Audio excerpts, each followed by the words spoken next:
Welcome, everybody. This is Abacus Fish, and we are playing Old School Essentials via Roll20 Hexcrawl Adventures. I'm joined by 5 players today. We got Matt. Hail, friends. We got Hallie. Hello. We got the creator of Antagonist RPG, James. Ahoy! We have Joe. Hey there. And Seth. Who left himself muted. He's probably got brilliant things to say, though. Oh, and what's this? A new challenger arrives. Or he's just listening in, I guess. Pedor, the spirit of Pedor is somewhere in here. Anyways, okay. Well, so what this is a Hexcrawl adventure. I have no idea what's happening. As far as the intros go, and also like what the characters' motivations are. I have the setting. I have creatures. I have dungeons. I have towns. I got treasure. I got random encounters. I got all sorts of stuff. But what I can't do is force the players to go anywhere, which is usually, not what people normally play. It's less narrative driven by the dungeon master in this case. So with that said, let us hear about some of these characters that are going to be driving the plot. Matt, why don't you tell us about Brock Half Giant? Brock Half Giant looks like a Renaissance painting of a Viking warrior. He is tall, broad-shouldered, tremendously fit and handsome, with a full beard and shoulder-length hair. Wears chainmail, a shield on his back, and a longsword at his hip. And he is always active, always smiling, always focused.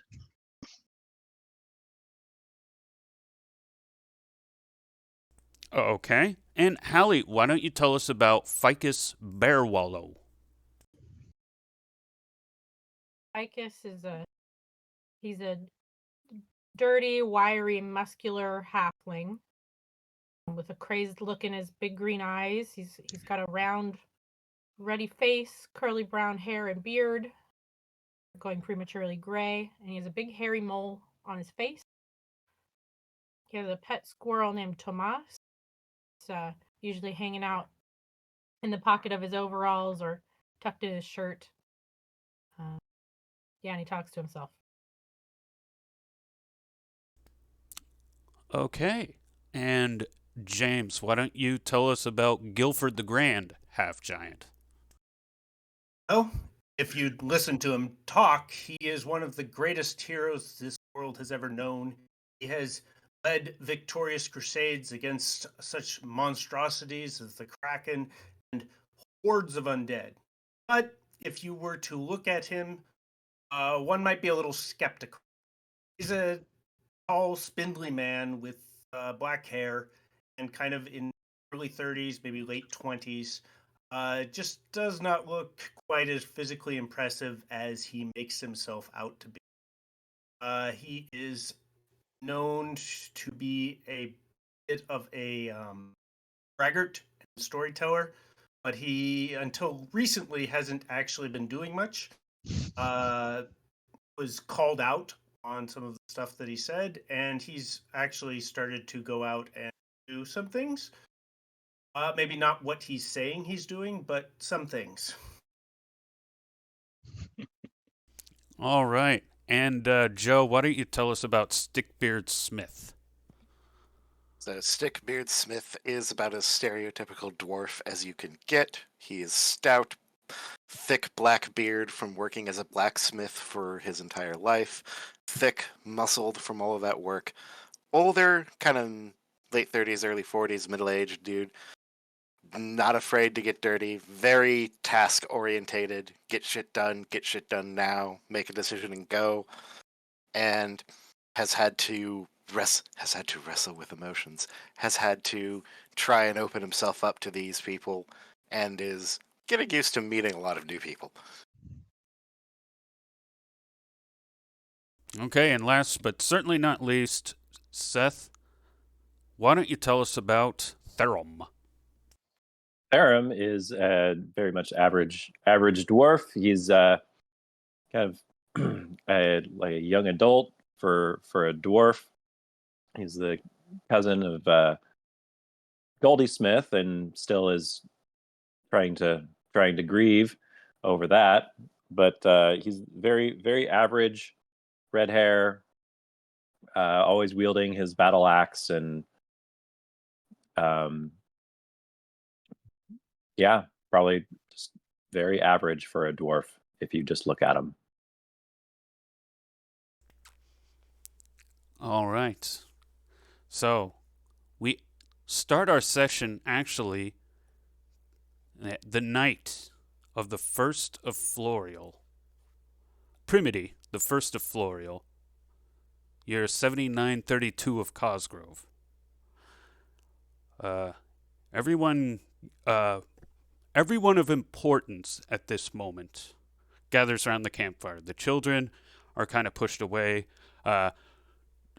Jonathan Fairlight is there. Jonathan Fairlight is a black guy with a tall, athletic build in his mid-30s, has short black hair, a trim goatee, friendly brown eyes, wears a wool cap, poncho, and rugged leather boots. Vothig is there. He's a green guy with a hulking, muscular form except for a beer gut, and stands nearly 7 feet tall. He has no hair, solid black eyes that glow red in darkness, pointy ears, shark teeth, and he wears a hooded robe and cloak so the sunlight doesn't blind him. Because it is night, he's got his hood kind of like pulled back so you can see him in all of his orcish glory. Orntish is also there by the campfire. Orntish showed up a bit ago looking for the Kraken, and it just so happens that you guys are living on top of the Kraken, so great coincidence. Orntish is a white girl of average height standing with a gracefully lean physique in her mid-30s, has beyond shoulder-length brown hair, piercing blue eyes, dresses like a nobleman with a finely made long tunic, long garb coat, puffy trousers, and knee-high leather boots with matching gloves. She's there, and Airspec Half-Giant, cousin to you, Guilford, and Brock. He's a white guy, a bit shorter than average, in his mid-40s, has shaggy brown hair with a matching bushy mustache, tired gray eyes, wears a wool cap, thick tunic, and rugged leather boots. Yeah, basically the kids are away. It's just all the decision makers are at the campfire. And it's at this juncture that Guilford and Ficus explain kind of what they've discovered that earlier that day. Oh, yeah. Do you know Ficus actually bet one of these blight trees? By all accounts, he sounded like a great chap. Oh, wait, no, that's not what you said, Ficus. Sorry, I'm misremembering. What did you actually say about him? I saw them making the tree. Out of a... There were two guys in robes, and one of them stabbed the other one in the face consensually, and then the tree grew out of the dead one's body. And there were runes and magic and skeletons. What form did this tree take? Was it lacking leaves, kind of twisted and ominous? Yeah, it was like a pale, leafless tree with skulls in the roots. We know these trees. They are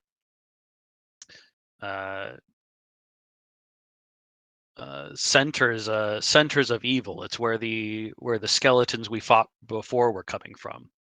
Where is this new? There was one notable feature about this tree that might have been different than your other tree. It was on fire. Yes, That my does cousin add a was on complicating fire. factor. Indeed. Where is it? Is it nearby? Yes. It's just about, 4 hours walk? You know the other blight tree that was kind of off the road? It's right next to that one. Well, not right next. Within. Last time we faced a blight tree, we had the assistance of the Silent Knight, who performed rituals to destroy it. I'm not sure how we will fare facing it alone. Apparently setting it on fire worked. Huh? We don't know for sure that worked. We did have to, run away before we could see if the tree, burned up all the way. I suppose we could go back and verify. Yeah, kill some more skeletons. As long as you don't let the skeletons touch you, I mean, you can kill those things so fast. It's true. We handled well over 100 our way there last. 100, really? I Are you mean, sure it wasn't possibly- 1,000? Possibly more, but we ran out of fingers and toes despite my advisement to use mechanism counting. Micus looks confused, but doesn't say anything. He's like counting on his fingers, looking confused. Well, It's the Guilford. halfling math system. Okay. Well, Guilford, okay. I don't think we're going to top your score, but we should probably go investigate anyway. Certainly. Let us set forth heroically. Oh, it's the night of, so it's the night before. We'll rest up, and then in the morning we'll get going. Yeah. How does healing work? Like, how long does it take? You took Oh, that's a 2 good question. HP, right? Mm-hmm. 2 HP Yeah. of damage. You roll a D3 and add that. You roll, you heal a Okay. D3 of hit points every day. So if we only took one, You're safe. You heal up fully. Yeah, if you only got damage 1. I heal one of those. Okay, so you're down 1 HP. Yeah.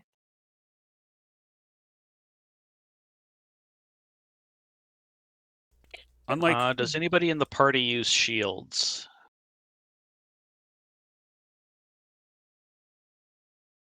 Sounds like a no.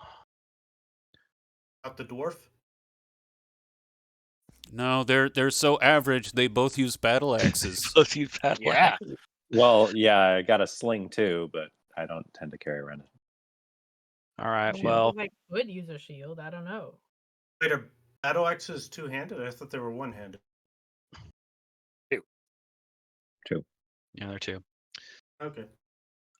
In that case, I'll go to the hall and grab the silver shield +1 if it's available.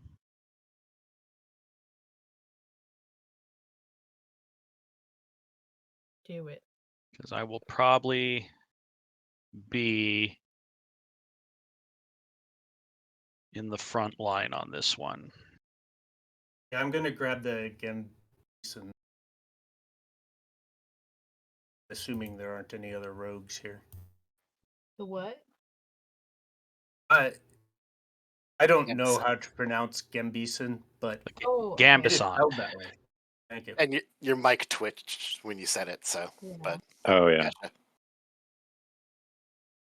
and I'll hold on to the ring of fire resistance. It seemed to come in handy last time when I was picking up those fiery barricade, whatever they're called, things. Nah. I would love to snag the invisibility ring for today. Oh, we got an invisibility ring. That rules. I'm just a little halfling. I can only take so many skeleton touches.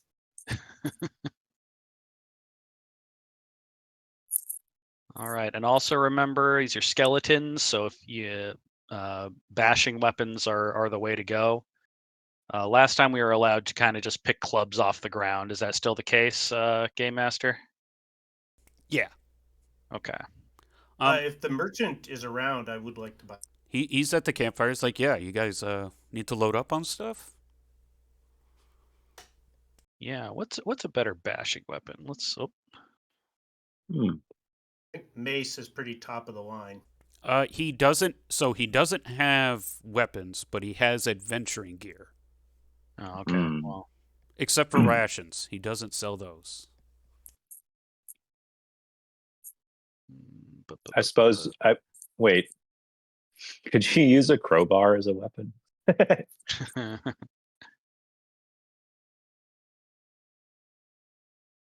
I'd say that's like a D3 weapon. Hmm. yeah, you're better off with just a tree branch.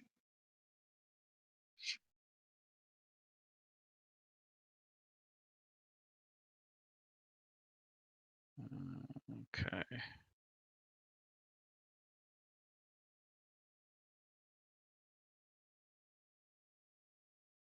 Thought I had Okay, I'm going to preemptively Interesting. pick up and fashion a club tonight. So aren't leaving until the morning.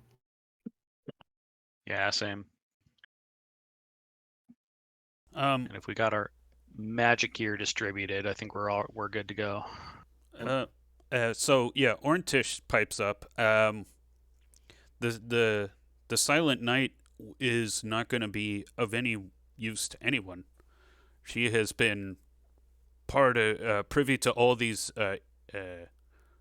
campaigns you guys have led, and her body has taken a toll because of that. She's no good to travel, no good to fight. Is she in the camp? Yeah, she's totally resting. Her horse is like Oh, okay. resting nearby. I didn't realize she had come back to the camp because the last I knew, she had left and. Yeah, when you when the party went over to Nurton to kind of investigate what was going on here, they found the Silent Night again, I see. and she's been day after day. She's been part like Robert Shieldheart has led 2 excursions, Stickbeard led 1 excursion, and she's been there. And then yesterday, Pedor led an excursion. And she's been going every time. Yeah, and she's been getting hit every time too. So yeah, now Okay, no, she she is. needs to recover. Yeah. She can take a break. We can bash some skeletons without her.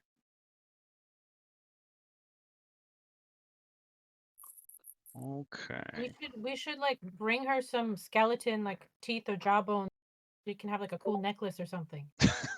Like, hey, look how many we got. A token of affection. All right. I mean, what would make her feel better than evidence that undead are being destroyed? Well, seems to be what she's all about. So maybe she'll take heart from our excursion here. All right. Do we need anything else, or are we good to go? I'm ready. I think we're good to go. Let's be off. All right. So we get some sleep and get up bright and early the next morning to go check out this tree business. Oh, there's also some skeletons were gonna attack the towns in the quad. We warned them, but I don't know how they fared, how they dealt with it. That's another thing we could check up on. Yeah. We definitely want to cut off the flow of new skeletons if we can, though. So Yeah. maybe let's start with the trees and then Yeah. figure Wait, out do what we to have do. like stuff to light trees on fire with? What did you use the last time? Grease bottle Molotov cocktail. Okay. Is that stuff available from the merchant in town, Game Master? Yes, he sells oil flasks. All right. Well, let's. How much are they per? Let me see.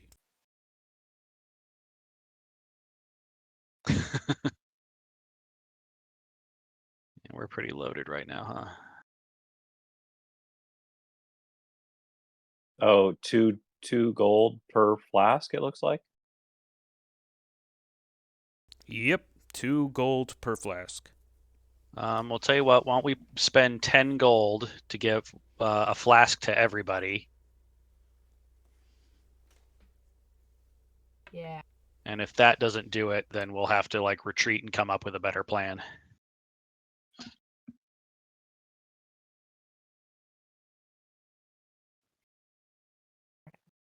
My inventory. Delete some gold. We have a way to light the oil, right? Yeah. Flint and Okay. tinder. Yeah, you could also buy a tinderbox if you want that covered, or if you have just have it. I've got one on hand, so There you go.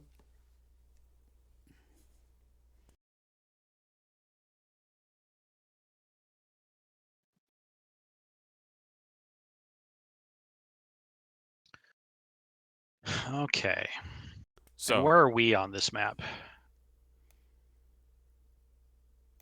the ruins, right there. Okay. And this crossed off tree, that's the one that we already took care of, yeah? Yeah, you burned that one down. Okay.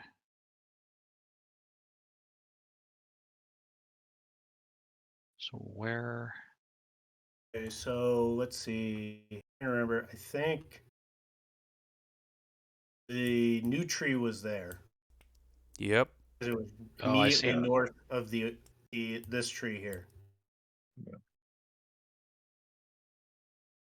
So there's 3 of these trees down there. That's a Well, problem. ideally, this one was burned by Edor is insisting on the credit.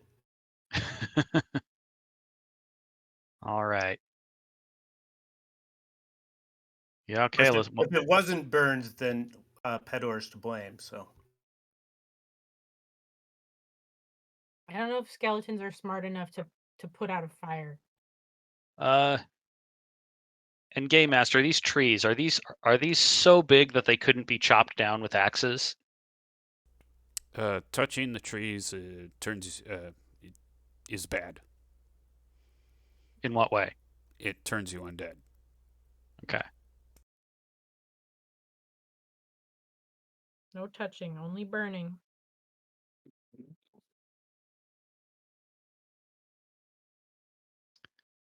of course, if you were metal, you would just use an undead axe.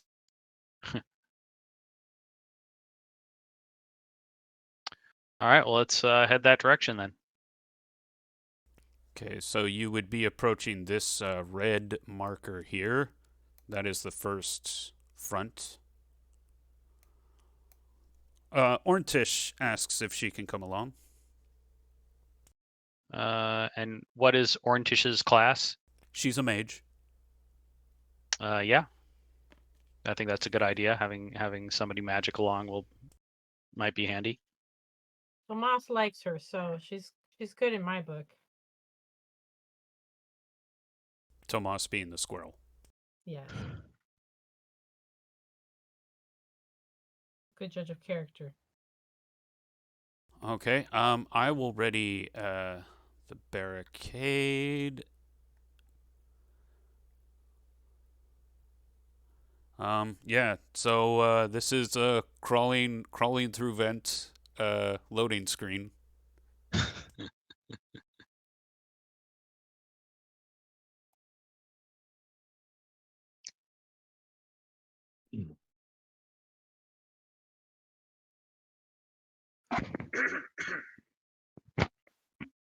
Also, Orntish rides the horse if nobody objects. Oh yeah, Lucky. It's Lucky's still alive, yeah? Oh yeah. Yep. All right, good. So what do we think? Are Guilford and Brock brothers or cousins or what? Like cousins. Yeah, that probably makes sense. I don't see. There's probably less family resemblance.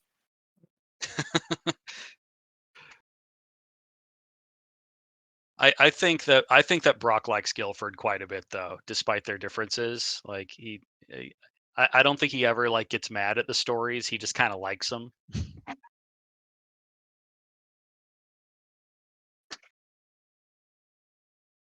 Yeah, I mean, I guess that makes sense. I mean, really, Guilford is portraying himself as Brock actually is. Oh, devastating.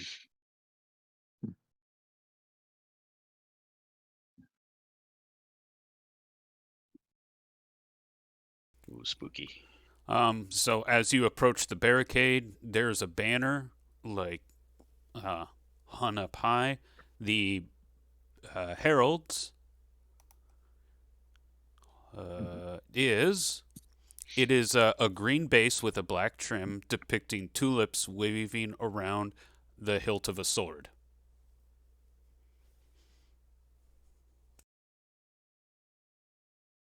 Uh, do we recognize this coat of arms? Yeah, these guys were garrisoning this place when we were through. Okay. Ficus would step up and be like, "Hello, good knights. We're here to go back in, smash some more skeletons, if you don't mind." Yeah. Also, we seek news of the town yonder, the village that was assaulted by skeletons several days ago. Uh. Oh. We haven't been beyond this barricade. We don't know what's going on on the south side of the quad. Though Understood. activity has slowed down, we only get a few skeletons trickling in over here, but it's enough for us to throw rocks at them to keep them away. Though, as you go deeper into the territory, no clue. We've just been holding up here. Very well. Will you let us pass? He looks over to someone who's kind of standing up on the high ledge, and there's like a plume coming out of that person's helmet. Very fancy looking kind of armor. Looks back, nods, and then goes back to like surveying the area, like away from you. And yeah, then the guy kind of waves you through.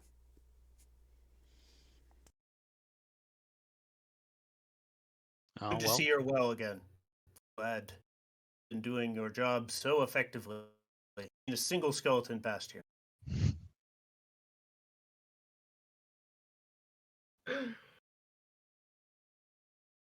And I think as Brock passes, he will ask the knight they've been talking to if they have any uh, wardings about the south or things they need looked into.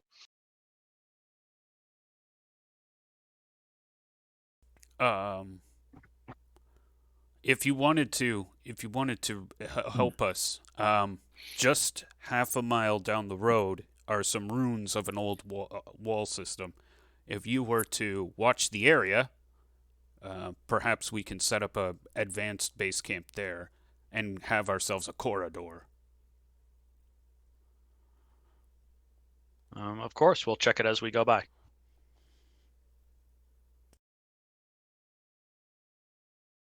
Now, Guilford and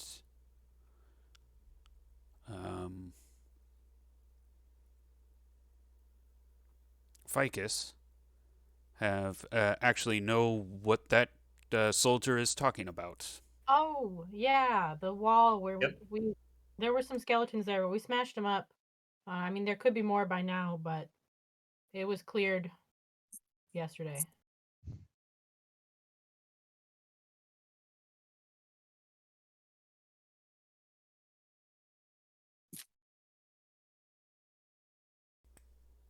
So you guys are approaching the ruins, and the air gets more still. The bird song disappears. And everything about this just is uneasy. Also, you guys are Yeah, just have some walking down the road here as I load up the next map.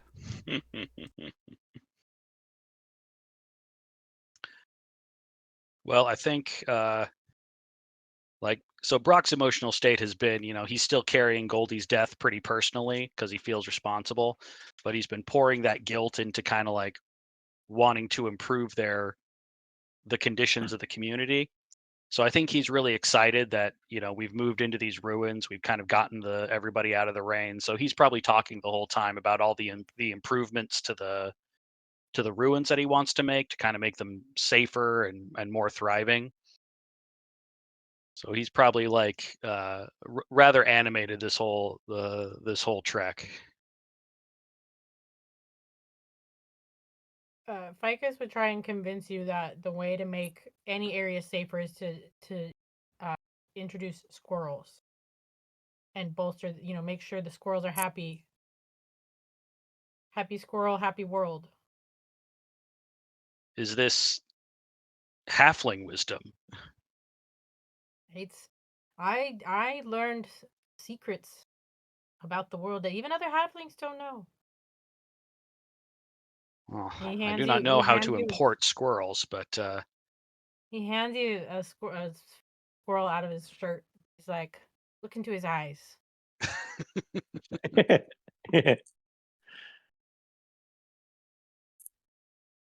I see not but the gaze of a squirrel. I'm sorry.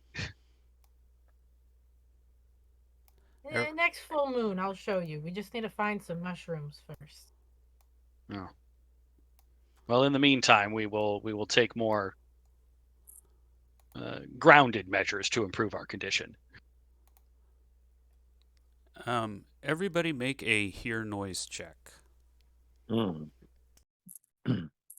That's listen at door on the sheet. Yeah, listen at door, hear noise, yeah. Listen at door. Threshold modifier is 0. Yeah, 0, yeah. Okay then. Oh, yeah, that's a lot of failure.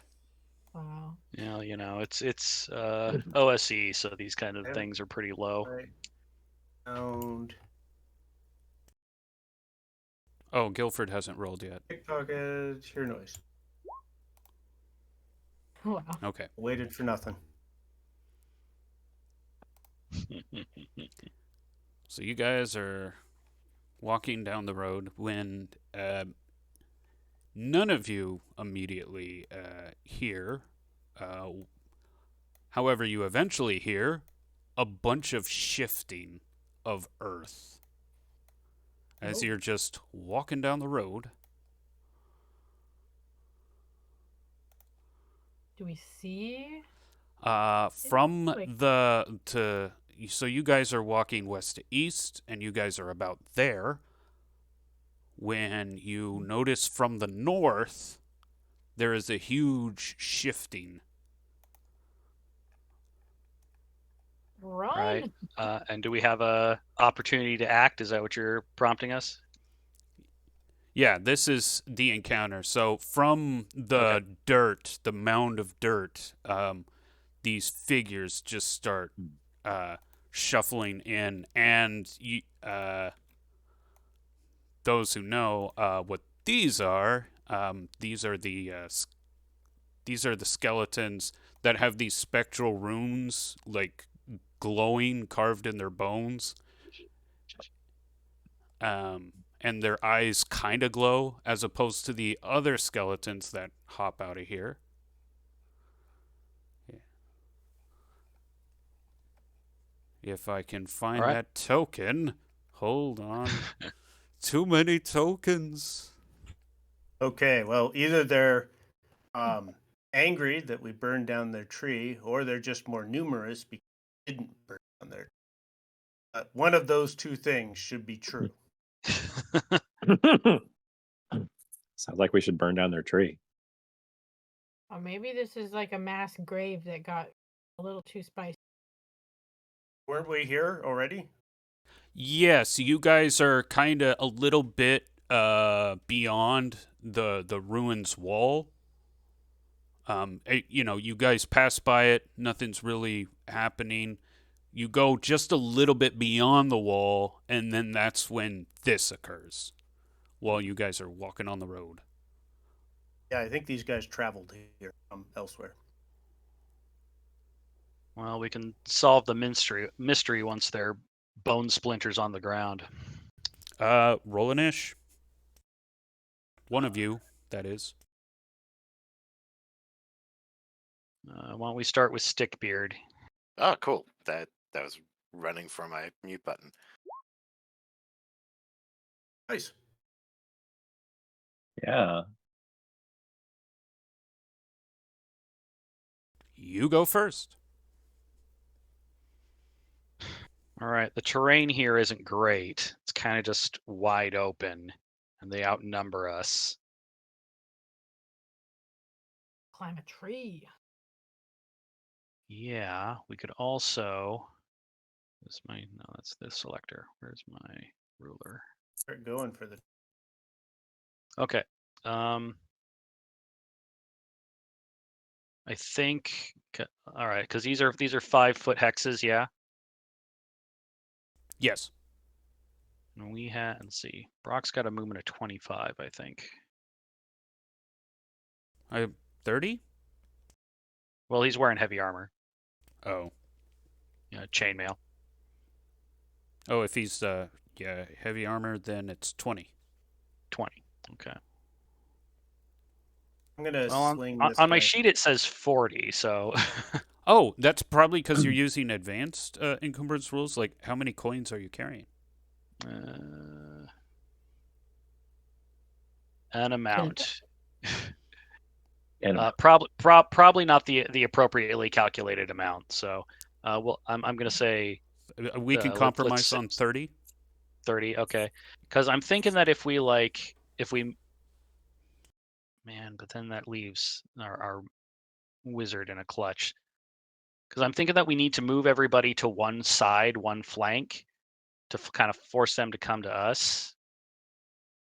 Because if we can like all rush this way, smash up these guys, we're not gonna be able to refuse a flank either way. We just don't want to charge the middle because then we'll get surrounded right away. So yeah, and we got our mage here. So I suggest but we got dwarves over here. Dang it.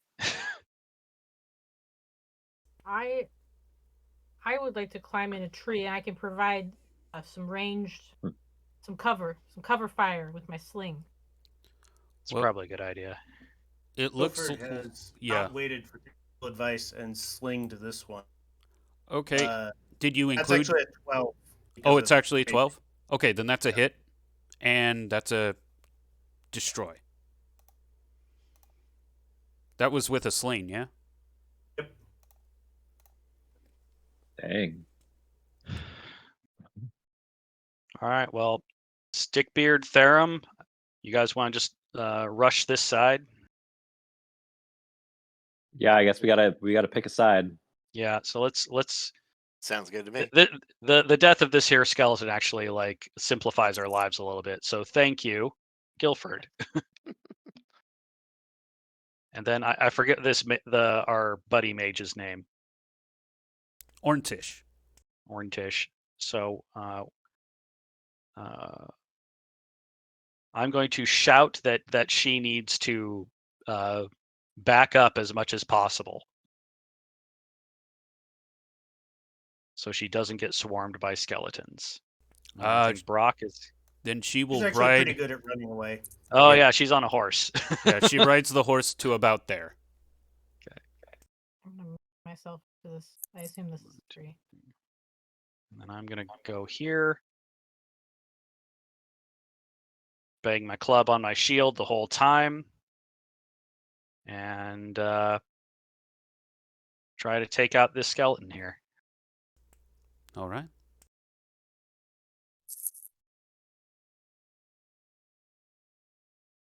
That's a natural 1. That's a miss. Which one's Therum? Is it this one? No, it's Oh, yeah. the other one. The other one. That's Therum. That's there. So many beard. And are you Alright. still using your battle axe? I'm using my club because Okay. these are yeah. So I'm gonna go out to the outskirts over here and attack this guy. That's what I'm doing. Swing. And that is a miss. Oh, I assume that included like your strength bonus and all that, yeah. uh, I mean, yeah, Yes. +3. yeah. Yeah, because I guess I rolled an 8 and then +3. Okay, so miss and a miss, and now, oh yeah, Stickbeard's using a battle axe, so he will go last regardless. Guilford's already gone, and I see that Ficus has used their move action, but still gets a weapon action. Oh yeah, okay. I'll try and let's see. What range can I slingshot things at? You're best at 40 feet, but you can sling farther if you need. Okay. I'm gonna Yeah. try and get the big boy skeleton that's off to the left. I'm gonna sling at that one. Let's see. Okay. Waypon attack. Sling. Oh. Okay. Miss. And that is a miss. Oh. Dang it. Now they go.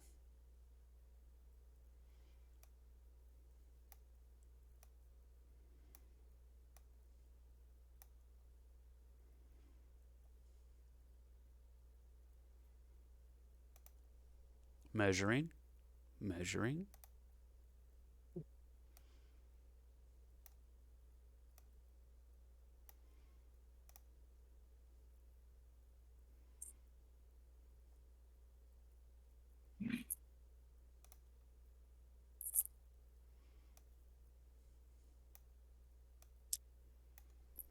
They sprint, the skeletons sprint at you, but aren't able to completely, they're not able to take an action. However, everyone else does get to take an action. Now I get to roll for some attacks. Calculating. What is your armor class? 15, Brock, or 16 with the silver shield up. 16? So that's 3 misses. Oh, you guys are going high? Yeah. Oh, yeah. Sorry, using the number in the brackets. Yeah.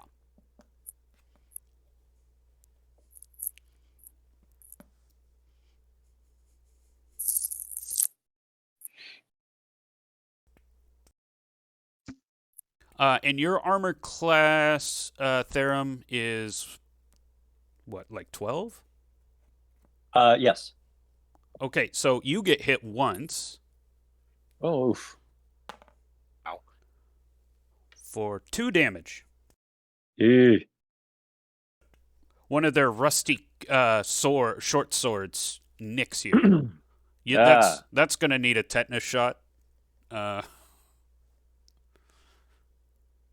And that was everybody, all the skeletons' action. Now, Stickbeard. Oh. Hmm.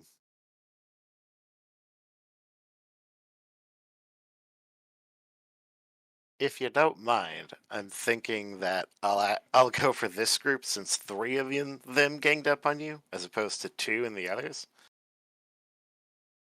Yeah, The odds are a little awkward no matter how I slice it. Yeah. I mean, this closer group is like, I think the only one you can reach anyway. I could technically reach these. These are 25 feet. This one, unfortunately, is out of range. Oh, yeah. Okay. So, but there, and bashing this boy over here. This boyo. Yeah. Hell. Oof. Big oof. Goddamn. 2 natural ones. Dang. Okay. People are going to die today. Rollin-ish. Not me. Therum, All right. what you roll? Do it. Yeah, not bad. You go first. Oh, hey. In that case, I am going to take a crack at this guy. Go ahead and roll. Oh, that's got to be a hit. Come on. Yep, We love- and we that love is to a see it. that is a yeah. You slam him with the club. Woo! And yeah, that was like even that wasn't a real good connection because you rolled a 1 on your damage, but with your massive Yeah. strength and the damage bonus from the club, yeah, it just doesn't matter. You just tink them and they. Dink. Not very good bone structure they have. Bone And a structure's couple all of they rules have. questions, real quick. Are there mechanical benefits for flanking, like what these skeletons are doing to me right now?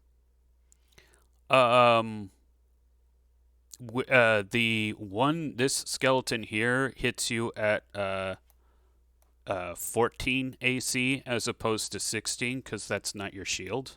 Right. I assume that you would be using your shield on where more enemies are, so this would be your shield side.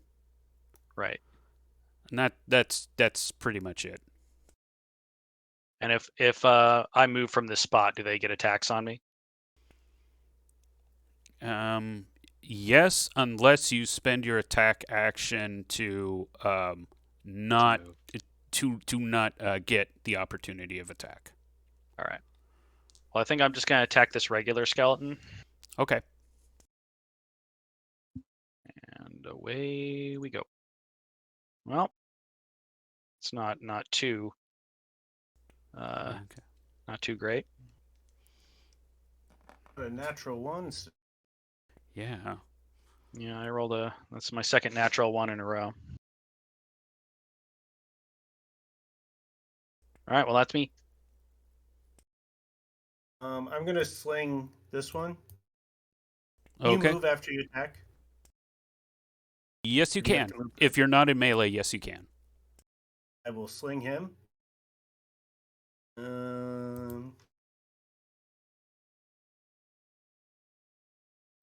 And that is a hit. Second time I've rolled max damage. I guess that's not as impressive.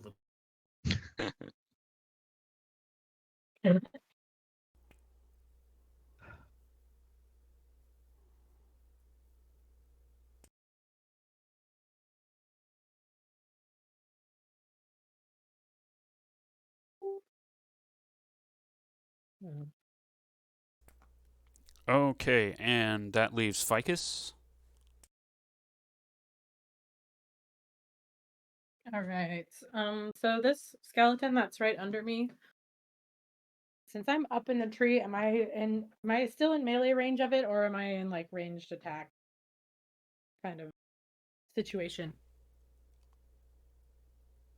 I would say that given how far away the tree was, you did climb it up a little, but not high enough to stop the skeleton from hitting you with its weapon.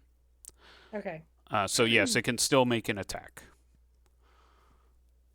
So in that case, I guess it would like I guess I'm asking if it makes more sense for me to do a ranged or a melee attack on it, you know. At this point, it'd be easier to make a melee attack. I'd assume that one of your hands is kind of bracing on a branch. Yeah, that's true. That's true. Okay. I will do that. Okay, so you use a move action to change weapons, and then you attack, Yes. and that is a miss. Ah, man. Okay, now the skeletons. Since since it's close enough to me that I can't move, are there other actions that can be taken after attacking, or is it pretty much just move and attack? Move and attack is Okay. it. You can like scream things like help, or yeah. Yeah. So I Skeletons attack. Okay.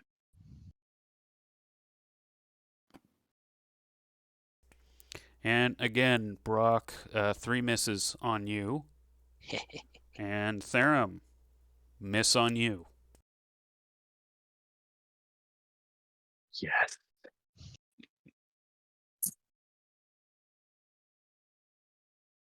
And now it is Stickbeard. Trying this one more time. And that is a miss. Ooh. Okay, everybody roll an ish. Or one person roll an ish for everybody. All right, next up is me. Gotta find the button.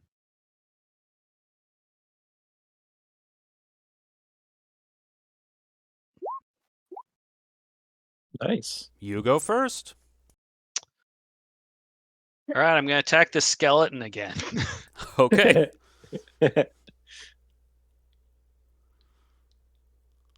Ha Oh Wow. Yeah, that There we smash. go. That's a good connection.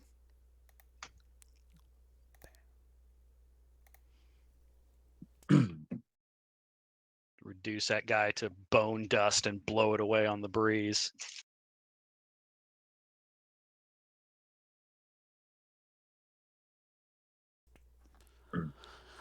Whoever else wants to go. All right, I'll take a swing at it.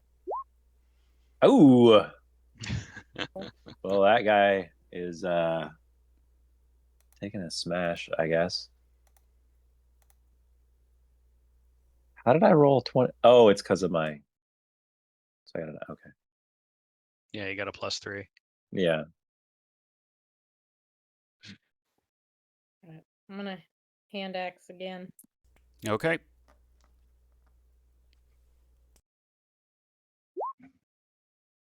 Right. Damage.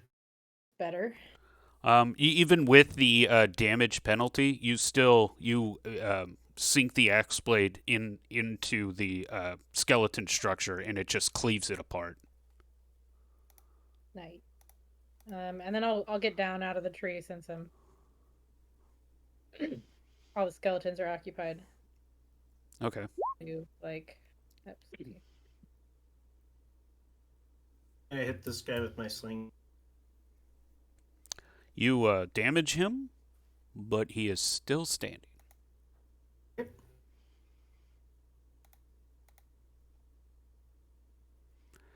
And now they go before Stickbeard.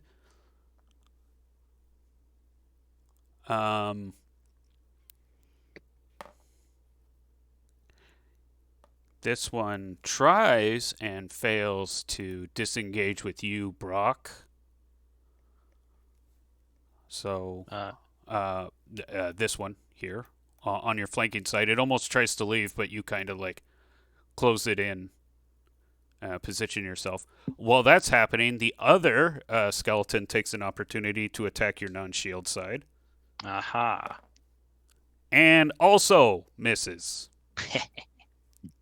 I like to think like, the other skeleton sneaks up, and even without turning your head, you just put your shield behind the back of your head, and Yeah, it stops it's like the weapon. It's like the Batman punch, I just whip the shield back and it clangs off. Yeah. Okay, now Stickbeard. Why won't you die?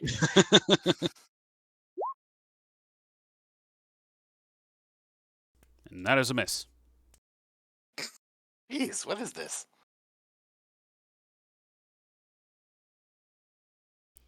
Okay.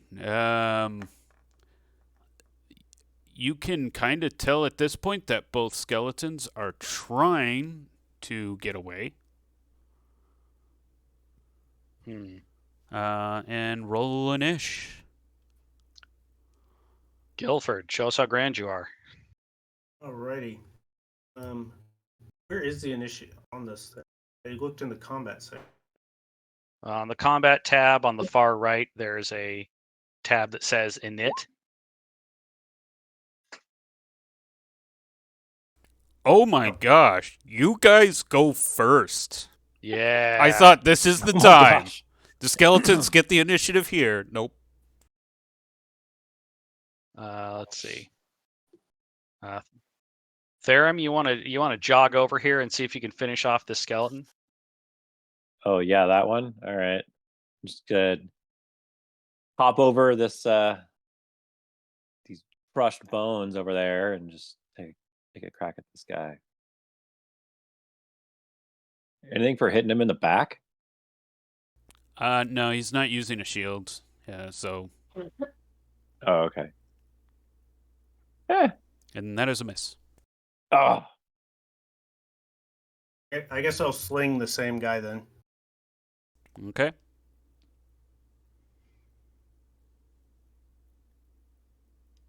Ha ha! Wow. Oh. Oh, and that's with a sling, so it's double damage. Oof. So is that triple or quadruple? Well, you didn't sneak attack. You just get the sling bonus. Right, but he's a skeleton. Oh no, yeah, no, there is also the damage bonus. So yes, yeah, that's over 10 damage. He is gone. Ooh. I want to slingshot the other one. Okay, go ahead and roll. Hey. Wish I could make this threshold pop up, not show up every single time.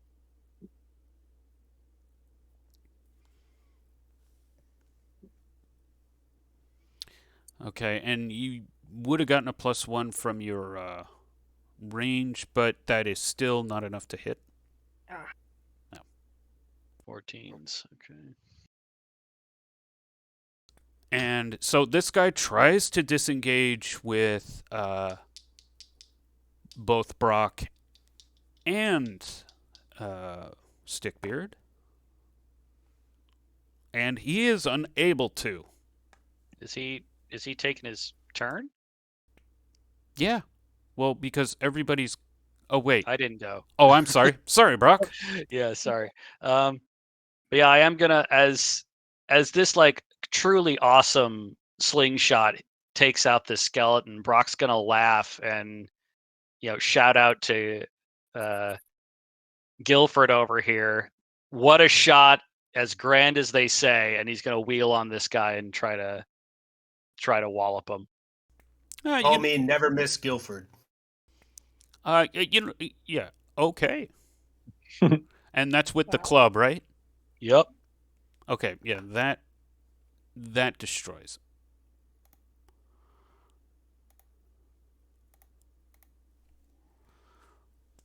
Yeah, he just tent peg pounds that guy into a pile of bones, and then just kicks him.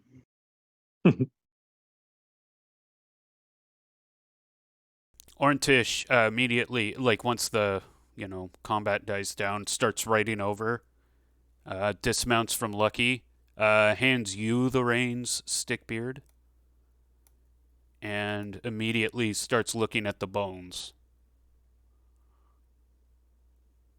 of these the two with crowns on them.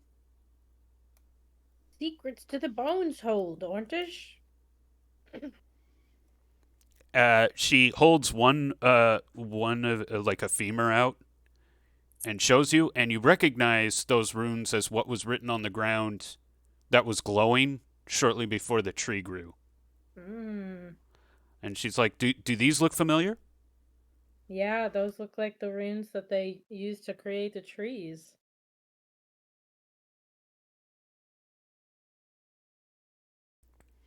Who is responsible for these strange doings? What do they hope to accomplish? I don't know, but they're necromancers, and that's never good. Would it be dangerous to take some of these bones back to camp? No, the magic in them is destroyed now. They're no more dangerous than a normal bone. Cool. Joke. Ficus is gonna start looking for like teeth or jaw bones or something small and easy to grab from each skeleton, so he can make a charm necklace for Mooney.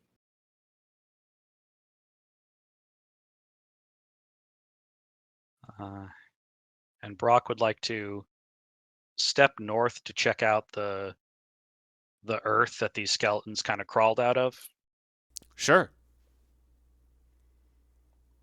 So you kind of walk up the mound, and you. Okay, you were moving me.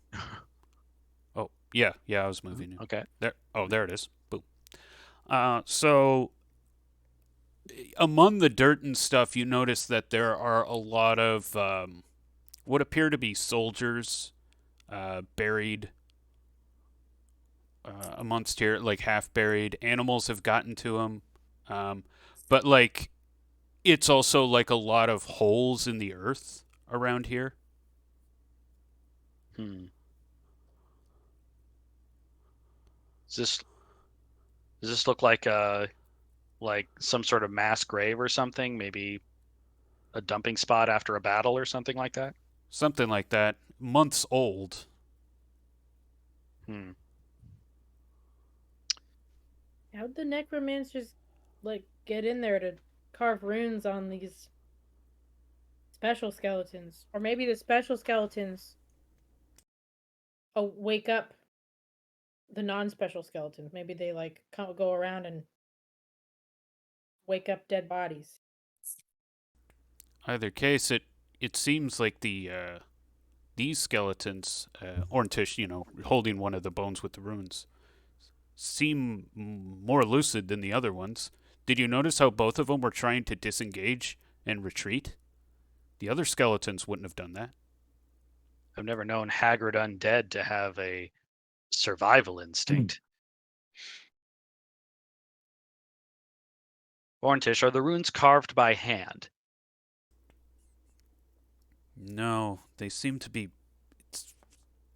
some kind of tool, like a carving knife, some kind. Hmm.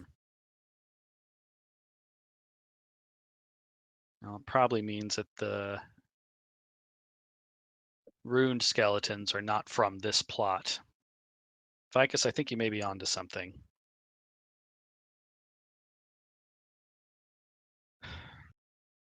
Well, I'm going to pick around the graves a little bit, see if there's anything else that strikes me as interesting.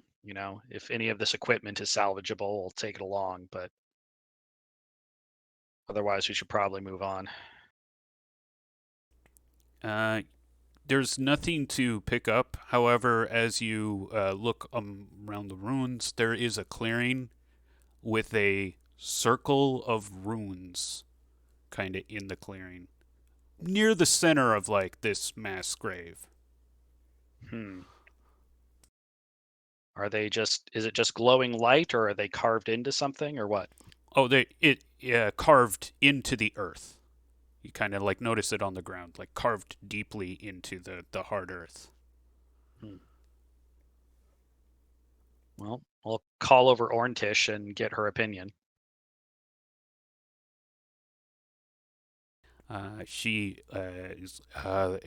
eyes go wide for a second. She's like, this is beyond my understanding, but I don't like this.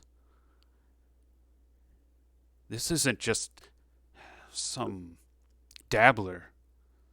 This is someone who's really studied the magic of death. Are they safe to destroy?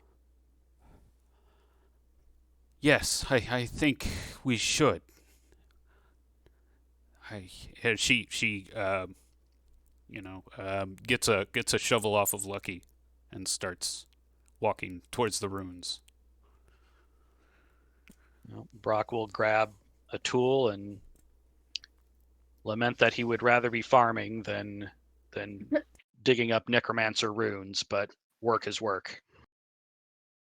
And he will do the same.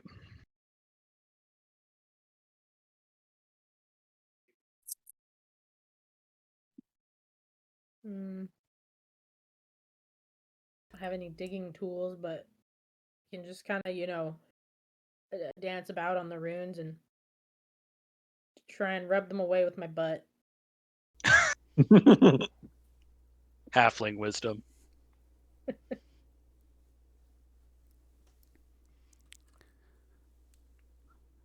I'll just try and defile them. Yeah. I got a small hammer I can use.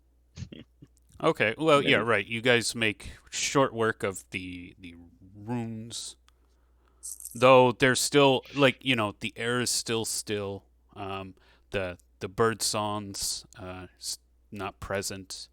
Uh, Not even bugs are crawling around here. It's all wrong.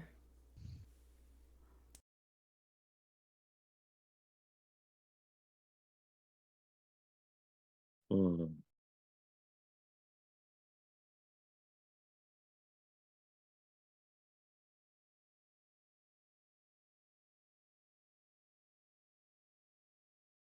Perhaps we move southward to try to find this the next tree to burn. Yes, we must find the source of all this as soon as possible. Uh-oh.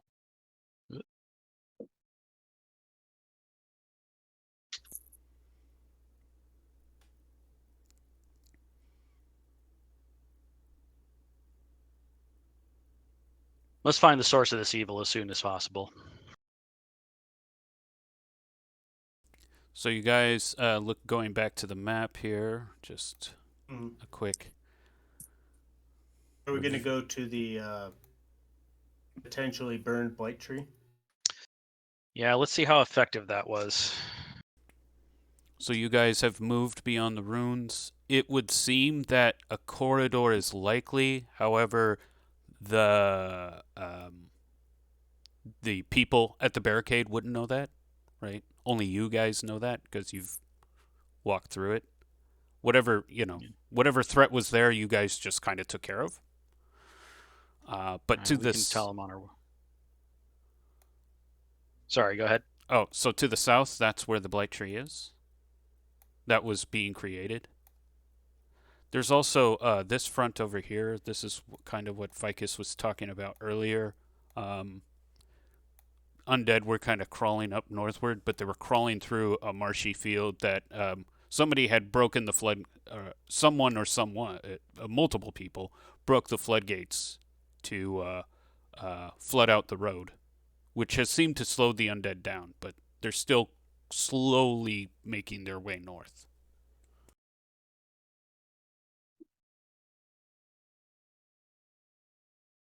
All right. Well, let's check out that burned tree. Knowing if burning is effective is going to be really important. Mm-hmm. Okay, I will load the map.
And here you are.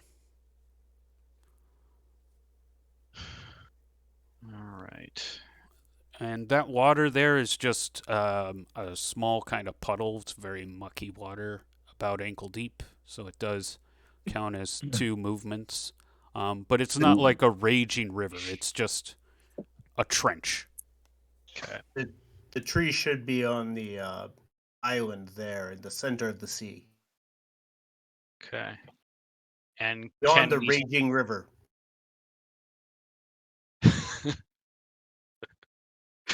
Yes, Guilford. Thank you. I can see it. Can we see it? Is the tree visible from where we're at? It is a little bit higher. If you were to climb a tree, you could see it.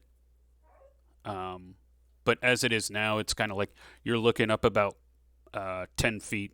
That little island rock fixture is about 10 feet up. Okay. Well, I think I'll look at Ficus and ask if he can climb a tree and get a look at it. It'll do it, and I'll put on the invisibility ring just in case any skeletons are watching.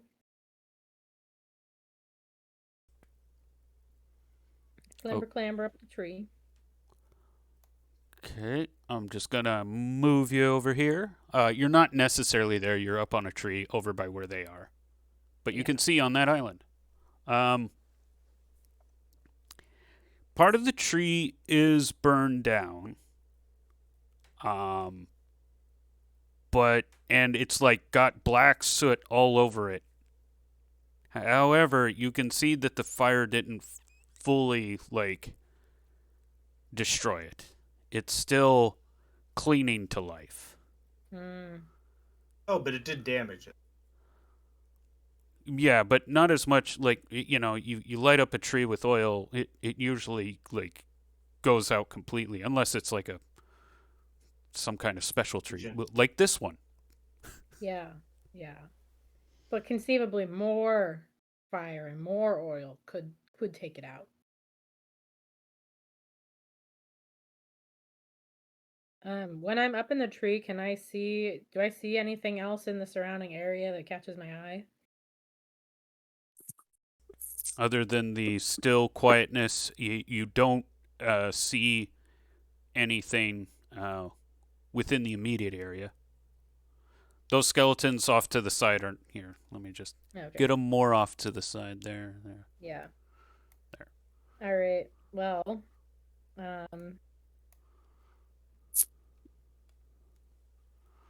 do I have a good shot at the tree at the tree while I'm up in the other tree, or is it better to climb down to hit it?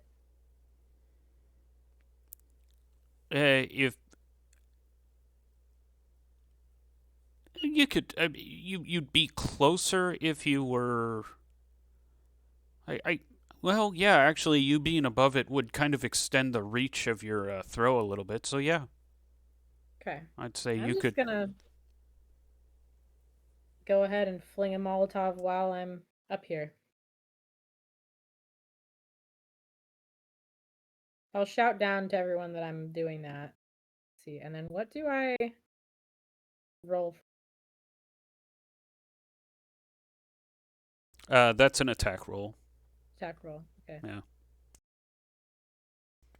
Should I just? Is it like mechanically the same as my sling? I could just. Yeah. Hit that button.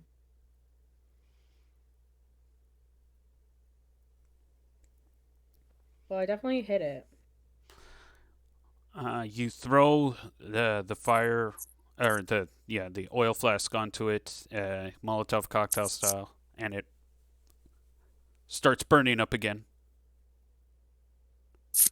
And then another shriek. Everybody make a save versus spell. Oh yeah, it doesn't like that, by the way. Well, I don't like that it exists, so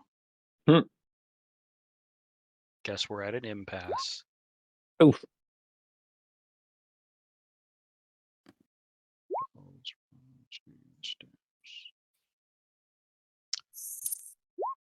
Wow. Oh my gosh. Oh no.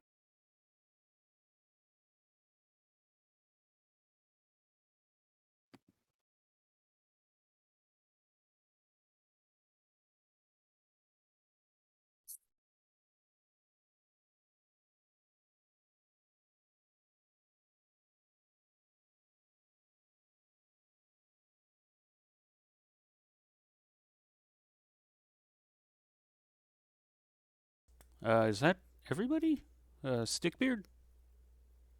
Save versus spell? Sorry for that.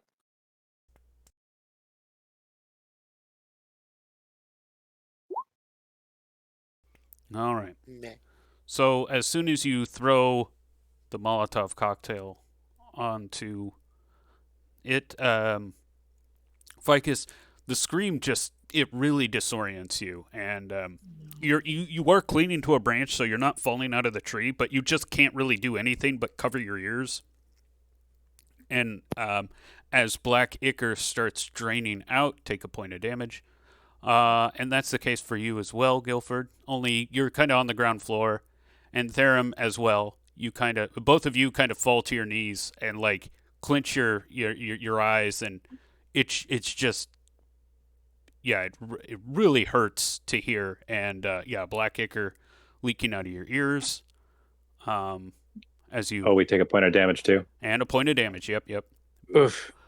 Brock and All right. Stickbeard, on the other hand, you like it's piercing, but you have your wits about you. It doesn't seem to affect you as badly. But yeah, looking around you, you can see Therum and Guilford wincing. You look up in the tree and you see like Ficus clinging to a branch. Does Ficus look like they're gonna fall? No. He's like a professional branch clinger. Here we go.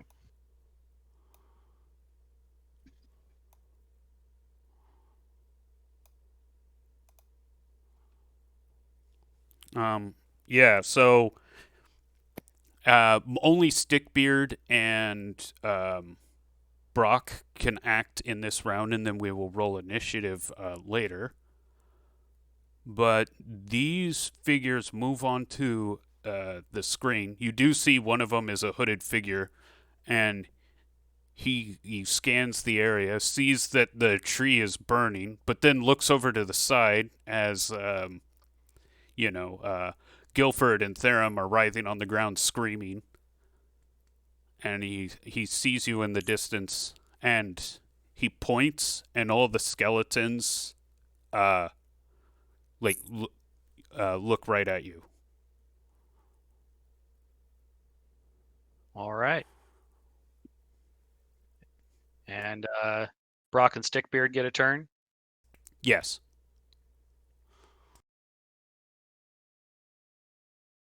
I'll take a crack at it, but yep.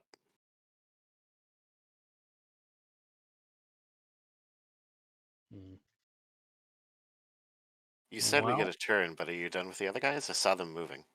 Oh, that was just me moving them into position. Basically, they kind of Okay. move onto the scene. They see you, and yeah, when the necromancer points, they kind of walk in formation. It's actually kind of eerie, like how organized they are now. It's as if they're all acting on one brain. And I'm looking at this necromancer fellow. Can you describe them a little bit? Tell me what I'm seeing. So what you see is a hooded figure in black clothing with like that really long hood, that basically kind of like Handmaid's Tale, but like those historically like giant big hoods that basically covers an entire face, and a robe. It is human, appears to be of or humanoid at least shape. And average height. Doesn't seem particularly muscular, or thin, or fat, or anything. And yeah, that's pretty much all you can tell at this distance. Dark figure, big hood, humanoid in shape. So those of us that failed are kind of out of it this round? For this round, yeah. Only Stickbeard and Brock have their wits about them. All right, I'm going to turn to Stickbeard as I move. Oh, I forgot to mention. Oh, I should roll for Orntish. Why don't I do that? Oh, okay. So Orntish falls off lucky and does the same thing. Great. I'm going to turn to Stickbeard as I move, and I'm going to speak quietly enough that like only he can hear me. And I'm going to tell him that the tree must keep burning at all costs. And then I'm going to keep moving forward while like just banging my club on my shield to make as much noise as possible. And I'm going to call out to this necromancer and try to taunt him. I'm going to like, face me, coward. Your minions are not worthy to die at my hands. And I'm going to do a move. That's like 1, 2, 3, 4, 5, 6. So I'm going to move right there. And I'm going to if I can, I'll pour my action into that taunt to make it as effective as possible because I'm not going to move any closer. Okay. Yeah. Hold on.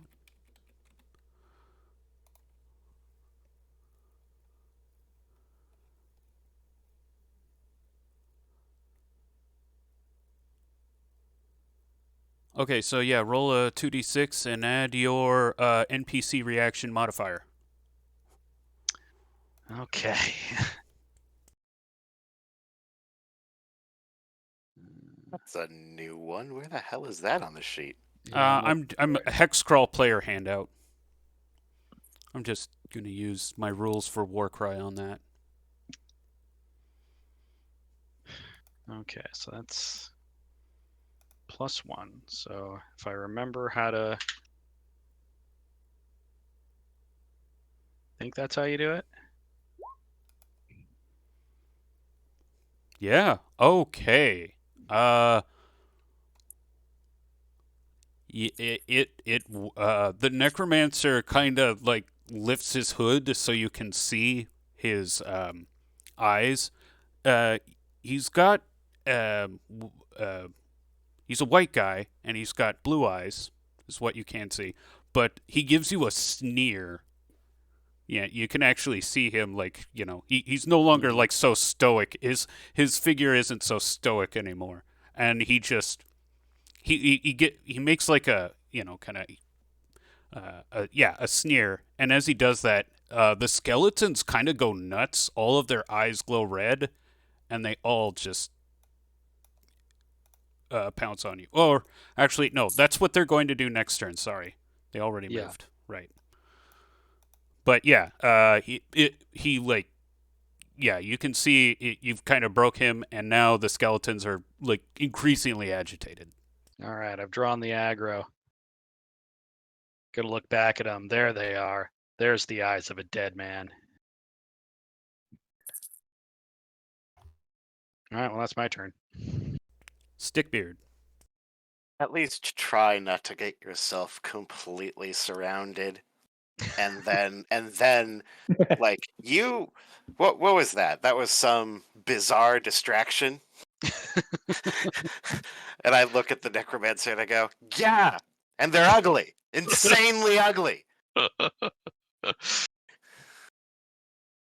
Okay, roll an ish. Guilford already in it. So, Ficus, you want to roll us? Sure.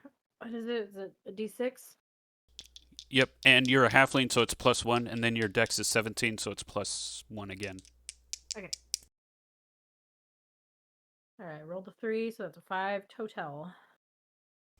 You go first. Sick. Okay, so yeah, the rest of you can now pick yourself up off the ground and start moving. Let's see, can I stay in this tree? I'm gonna stay in this tree and try and slingshot the necromancer.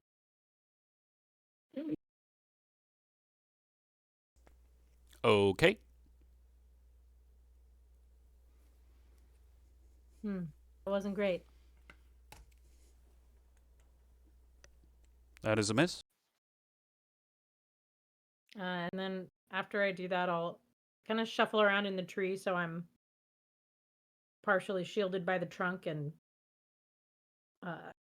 yeah, just try and get partial cover.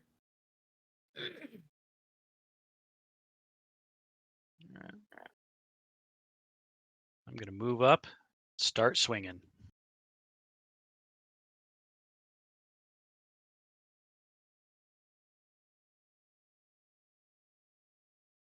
Go sling whichever one Brock doesn't slaughter.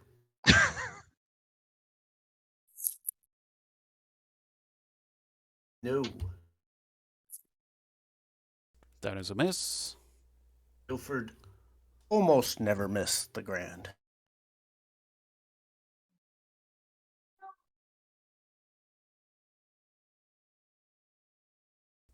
That leaves Therum and Stickbeard.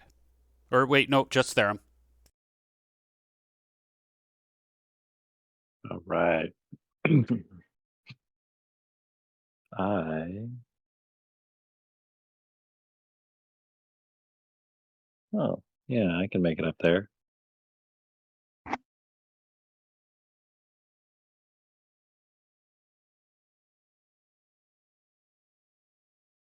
Go right there, and take a crack at with my club. Ooh, And that is not bad.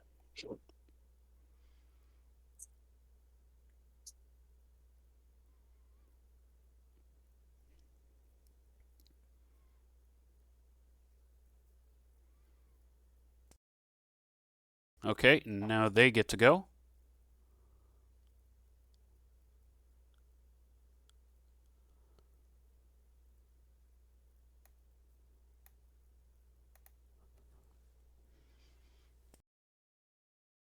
Oh, I don't like that. Brock, you get hit. Therum misses. You get missed. Yes. Brock take 3 damage. Pathetic. When that happens, the necromancer sees that you guys are just kind of trouncing him, so he starts backing away. Mm. He's still like, you can see that he's still trying to concentrate on the minions, like for control, but he's also just kind of backstepping as he does it. He's like a conductor retreating from the orchestra.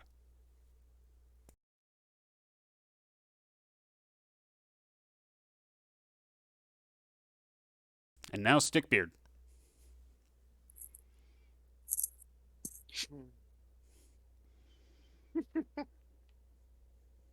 Make room, and I'm going to attack the thing. There we go.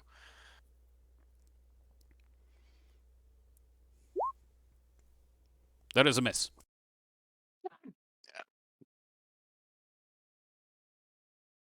Okay, who rolls an ish now? Stickbeard, your turn. I shall do. There. You go first. All right. What's the rules for like running past an enemy? You can spend your melee action to tactically maneuver around melee range, and then you get your normal movement. Okay. Oh, and Guilford, every time you're moving through the dark green like that, that's 2 movements. Oh, okay. Yeah. Is this cover, this dark green area? Yeah, it's like thick vegetation.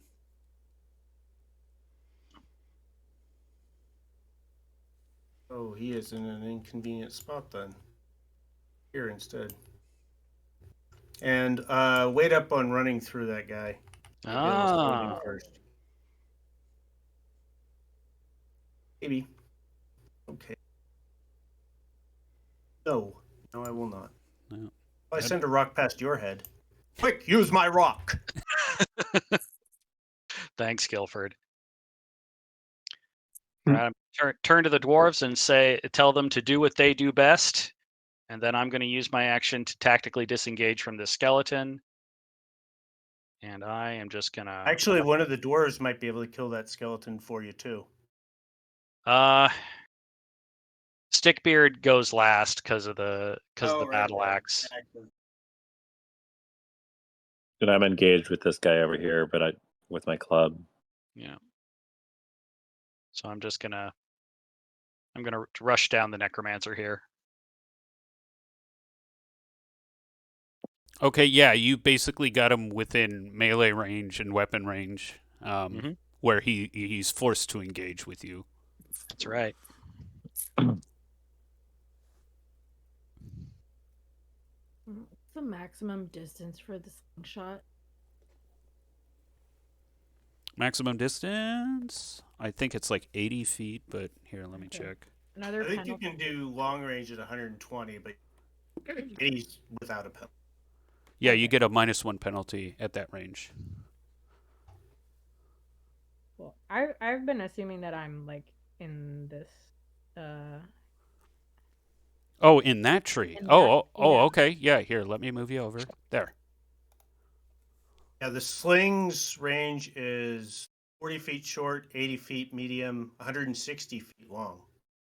Cool. Is there a penalty for medium and long distance, or is it the same? Medium is 0.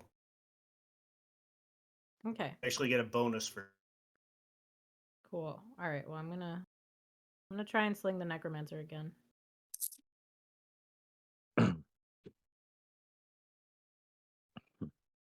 No. And that is a miss. Brutal. All right, I'm taking a swing at this guy right here. Oh, and Brock, you notice that as Ficus's sling bullet approaches the necromancer, there's like some kind of weird air resistance, and the sling bullet slows down and then gets diverted. Ah. Some sort of magical protection against missiles, you might say. You might. And that is a whiff. Okay, and now they get to go.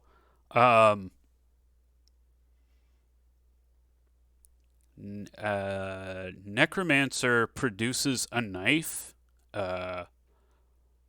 And when he presents, like, pulls out the knife, Brock, you get a real bad feeling about it. Like, it almost like kind of eerily whispers as he slashes at you with it. Mm. It's got Guilford will yell, "Watch out for that knife! It turns people into trees." yeah, it's got antlers. Like it's a real wicked looking knife. And he swipes at you with it and misses. Yeah.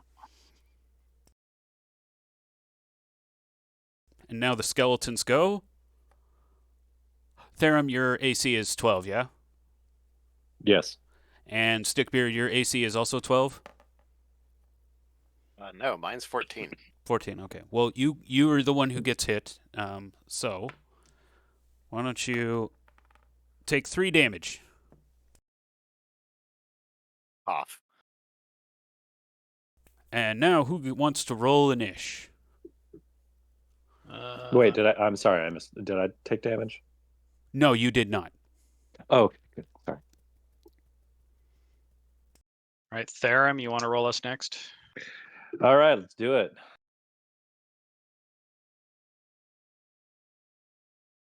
Wow, it's like our first mediocre initiative roll. They go first. Oof. Okay, so That's fine, not a problem. We can do this.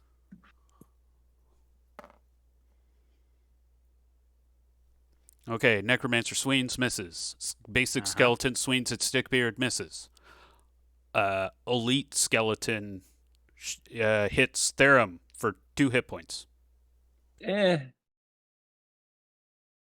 What are you at Yikes. right now? You've taken like 4 or 5 damage at this point. Yeah? I'm at 2 out 2? of 7. Oh, woo! Okay, so yeah, Therum is looking a little messed up right now, bleeding out a little bit. All right. Well, I am taking. I assume, are the skeletons done? Yeah, that was their turn. Now it's yours. All right. Well, I'm taking a swing at this skeleton. Okay. That's a miss.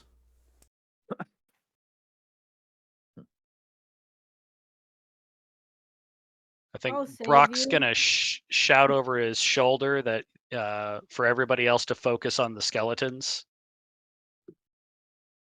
because he doesn't need help with this dweeb. Can sling. I'll try and slingshot the big skeleton, Okay. and I think I'm close range to it. Yep, that's right. So you had +1. That's a miss. No! Ah! Got 11. And that was on the basic skeleton? Well, yeah, it's 11 is still a miss. Okay. And now Stickbeard and Brock.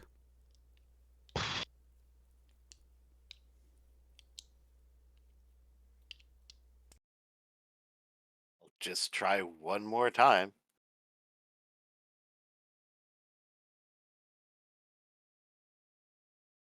This one. And that is a smash. Finally. Smash. God damn. It's getting angry. All right, I'm going to swing on this next necromancer. I'm going to try and interrogate him as we fight. Okay. You know, ask him who he is, what he's doing here, what he hopes to gain. You know, sort of just shouting stuff as I make my swings. So yeah, as you make swings, like there's also kind of this resistance. Like you can kind of, it's almost like you're swinging your club through water. Like the air just kind of gets heavier as you miss him, and he goes, ha, "Quibblings from the living. We will all reach the end soon." You first. Okay, everybody roll. Everybody went, so everybody rolling it, or someone rolling ish for everybody else. I'll do it.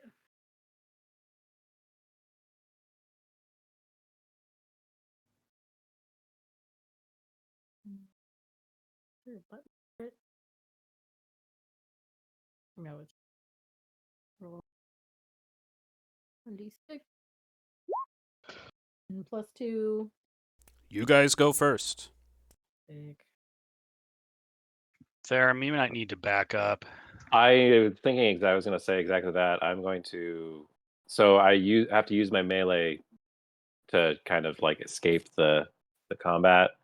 Yeah. Oh, we can try and kill that guy before so that you go farther. Oh yeah. If you guys want to go first before I do anything, then that Yeah. I mean, it'd be better to kill him first than for me to retreat. Hoot! Wow. I hit him for almost no damage. I can shot it as well if it's not dead. It is damaged, but mostly intact still. All right. Stickbeard, you want to take a crack at it? Or Hallie?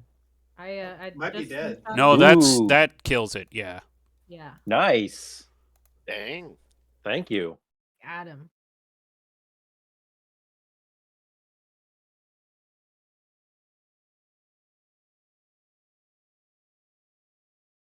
Gonna move into this brush and kind of, I guess, start to try and make myself unseen to this guy. So eventually, we'll just kind of close it here. Eventually, Orntish gets up and just staggers forward, looks right at the necromancer, and the necromancer falls asleep.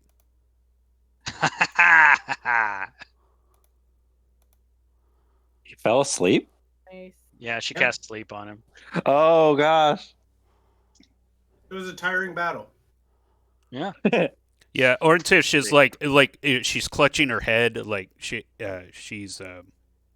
yeah, she looks in a bad way. Therum's kind of like bleeding out from 2 wounds and also like has a gnarly headache. Is there anything we can do for Therum? We don't have any clerics, but is there mundane aid we can give to him? Yeah. Go ahead and why don't we everybody who's going to try and heal roll a wisdom check and maybe recover some hit points, maybe not, depending on how your wisdom checks go. I'll do it. Okay. Yeah, give me D3 hit points. +1. D3 +1.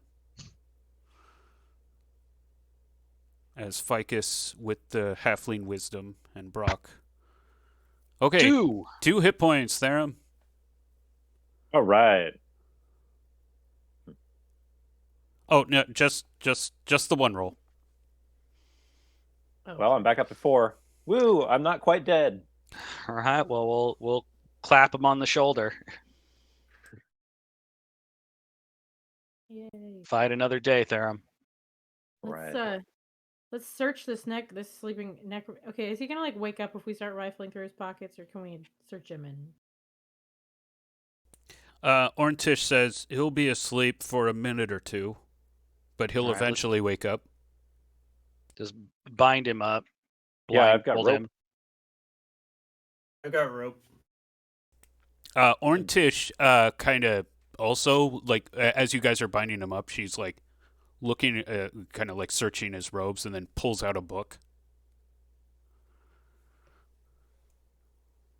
What do you have there?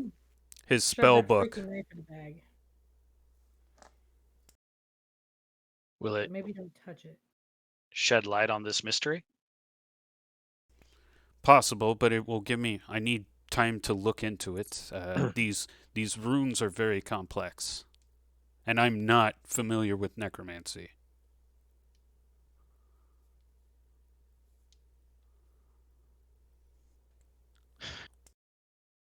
Well, I think Brock will look down grimly at the guy that they've taken prisoner and say, "Well, what do we do with him?" Orntish, like, her face twists weird, and it's like, yeah, if I'm being honest, just kill him.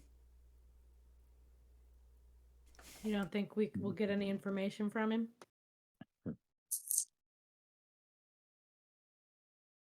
Possible, but The tree's still burning, right? oh yeah, and it stopped screaming.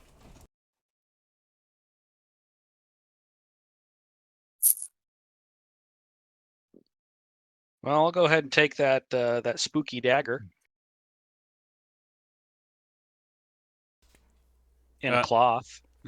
Yeah, there's when you hold it, like all the hairs on your arm just kind of stand up. You feel very anxious just having it. It's very, yeah, and you can, like, as you hold it, you swear you can like hear some distant whispering of a language you can't understand. All right. Well, he'll go ahead and drop it again then. Can we break it? We must destroy the ring. Yeah, that's the quest now. Got to go on a Throw big it old into long the hike. sea. Throw it in the fire with the tree. Is it metal or something else? So it looks to be some kind of bone, though you're not familiar with what animal it comes from. It's oddly colored. It's like a grayish, almost black, but not quite black bone. And the handle is made out of some kind of antler. Again, it doesn't look like an elk antler or a deer antler. But the blade is made out of bone. Yes. So if we like put the blade on a rock and then smash it with a hammer, is that going to take it out? Yeah. It should. All right. Well, Stickbeard, Theremin, you want to do the honors? I'll hold it steady. I don't know. My aim Yeah. has been feeling off all the. I back away slowly. All right. Well, I'll hold it over. Hold it over a flat rock and let Yeah. Theremin smash it up. I'll smash it. All right. Yeah, go ahead and give me a strength check. Oh, well, that should be easy. Brave words.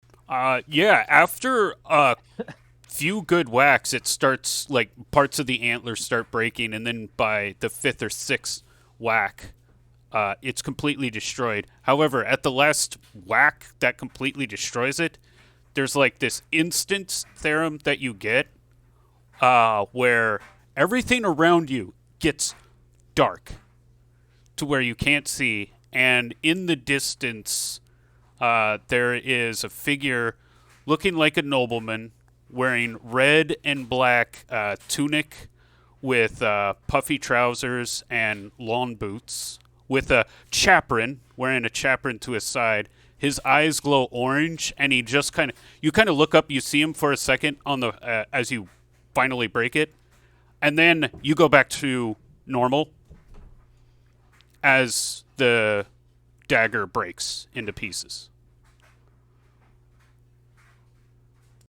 Those visions were. I'm glad that's over. What did you see?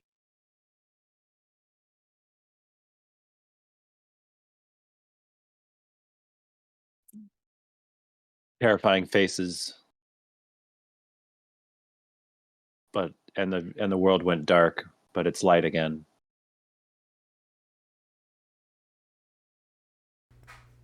All right. Well, I think Brock will kick the remains of the dagger into the standing water. Gone forever. And I think despite Orntish's advice, we are going to wake this guy up and see if we can get any information out of him.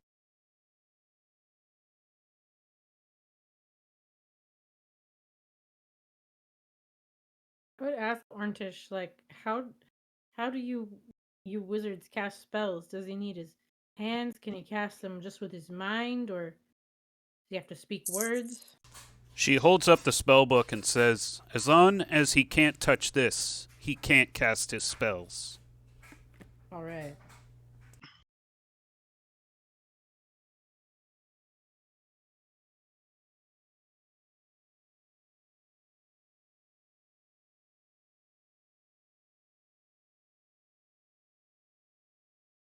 Eventually, he comes to. He looks around a little bit confused.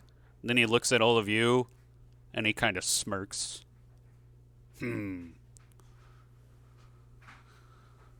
Oh, have we passed the test? We all eventually pass the test. Yes, but the particular one, we were told that if we tested your greatest warriors and foul necromancers, we could join your cult. Cult. How quaint. It is us who see reality as it is. Only thing certain in this world is death. But you share this knowledge with others, you expand. You were told we could join if we defeated you. We share its gift with all.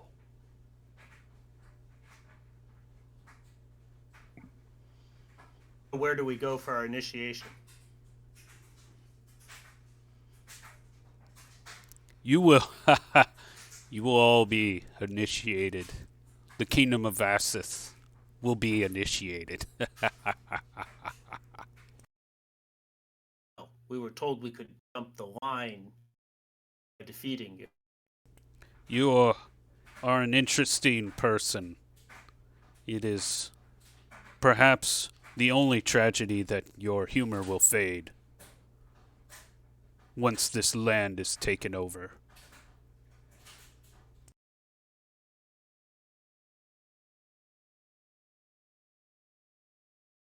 No. My method isn't working. Anybody else wants to go ahead? Whip Tomas out of my shirt, and I hold him up to the necromancer's ear, and I'm like, tell us who your leader is, or Tomas bites your ear. No earthly pain can force me to betray my brothers and him. On the one hand, I am disappointed that Tomas wasn't able to get the information. On the other hand, that would have been very embarrassing if Tomas had gotten the information.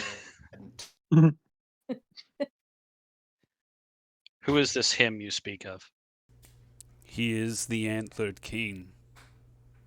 We are his children, to spread the gift to bring eternal night and shadow to all of Korra. And Kingdom of Vassith will be our landing. I don't understand why anyone would want to do that. Sunlight is great. Everyone likes it. Feels good. Plants grow. I would not expect a peck to understand the complexities of his antlered majesty. Peck. Is this a polite term? See Willow. No, it is not. Well, then I'll slap him and I'll like kind of lift him up roughly by his robes. He, he does wince from the pain, and when you pick him up, he's got this, bemused smirk. Yeah. Like, what are you going to do? And I'm going to kind of like holding him roughly, face to face. And I'm going to look him in the face and I'm going to say, "Tell me where I must go to meet your antlered king. I do not wish to wait around." So Stickbeard Therum, you kind of piecing things together. You remember that one thing that they told you never to do? Since day one? No. Oh. No. Stay kidding? Stay off the roads at night. Oh. Yeah.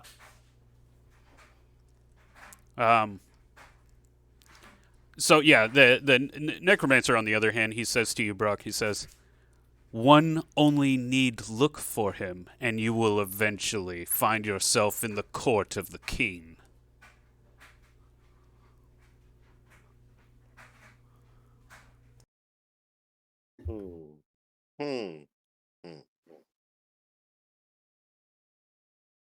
If you cannot tell me something plainly and useful, then I think our conversation is at an end.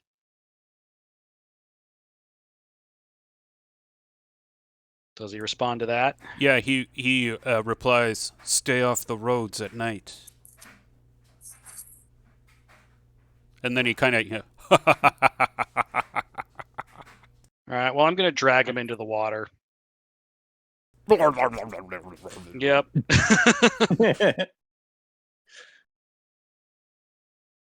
Swords are too good for somebody like this, so we'll do it the gnarly way. Eventually, he stops struggling. Orntich, after you kind of clear the area, Brock, Orntich spits on him.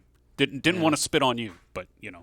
after the deed is done, yeah, she just kind of walks over and just spits on him.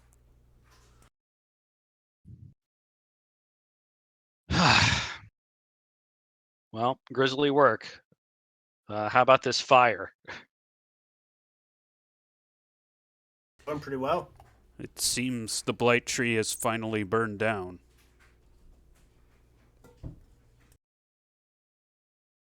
All right. Wonder if there's a way to protect ourselves against the screams. Wax. If we plug our ears with wax, that might protect us.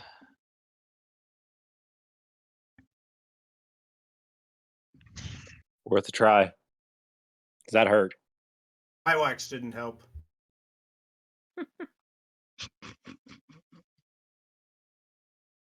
You're not making enough. Gotta go to the waxmonger. Well, I think wax is common adventuring gear. Yeah.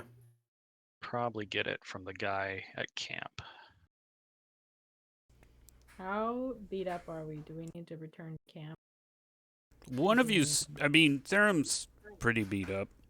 Yeah. Yeah, I'm basically half life, but I only have 7 max hit points, so Right. Well, we've got one blight tree just immediately to the south of us. Yeah, we might as well check it out. We'll just have to be a little bit careful about. I can just Therum hang towards the back. I have a sling, so I can Oh do yeah, that. sling's Yeah. as good as a club. So, I don't have to be at the front. If things start looking hairy, I can hand you the invisibility ring and you can stay away. Yeah. This necromancer guy, where did he come from? Did he just sort of appear? He came from the south west direction. All right, well, let's go check that out real quick. Maybe he's got a camp or something.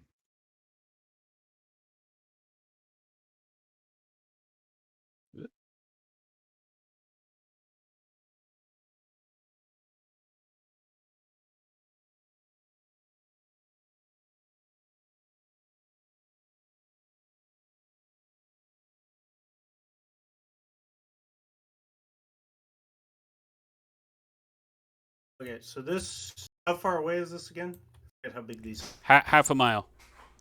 Oh, Also, while walking down the south, you do look up from the valley, and you can see the mound in which Nurton is. You do see like maybe a couple of cabins, but you would have to walk in the direction of Nurton to get a better idea of what it's like in there. But yes, there's also the blight tree to the south.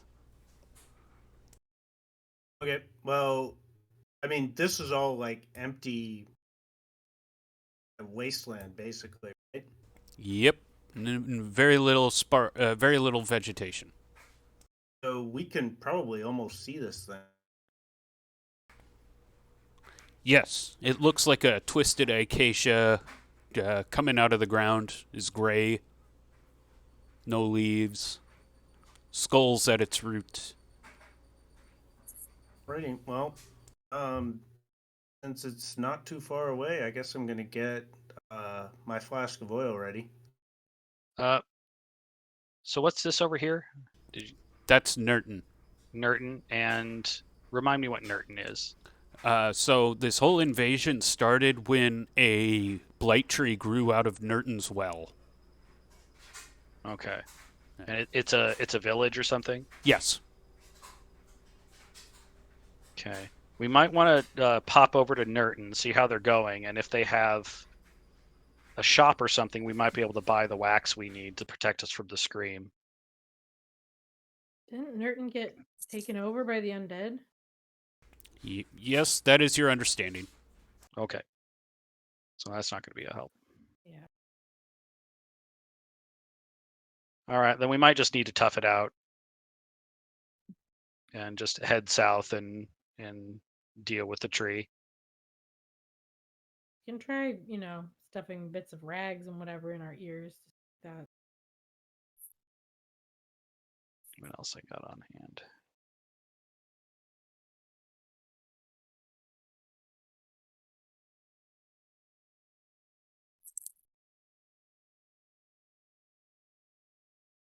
So you guys are heading towards the blight tree? Yep. Yep. Okay, loading map. Loading map. Get up and charge my computer, but my cat is sitting. There's nothing to be done. Yeah. Like, working as intended. Mm-hmm.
Here you are.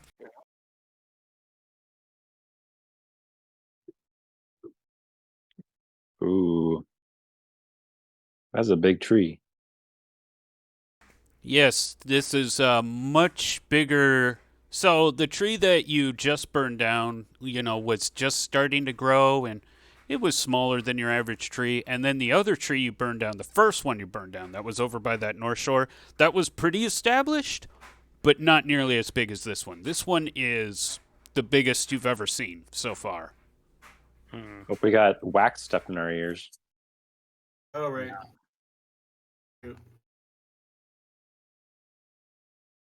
No, we're just kind of going into it.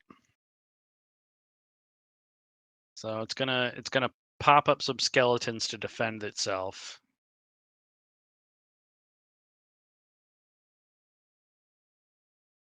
Well, the ones we fought, we encountered before. We met those guys, and they were hanging around it. They were there, like, not to defend it. They were there to build it. Do things like explosives exist? They do. Yes, goblins have access to that. Halflings are basically goblins, right?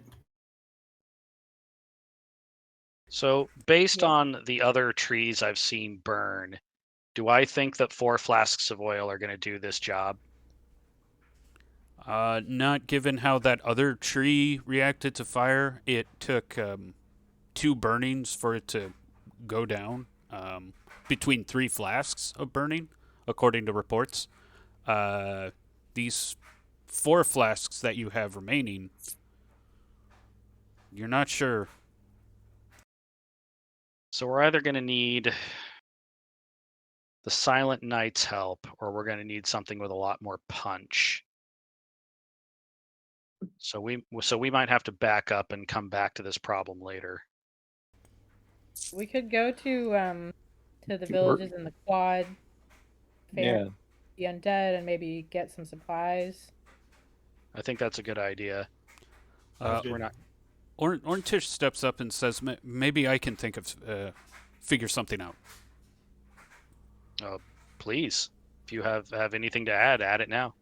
If you were all to douse the tree, I could magically set the tree on fire, and maybe with my magic and your oil flasks, it'll burn down. Your magic is that powerful. Normally I wouldn't say, but if you guys drenched it with oil, should help.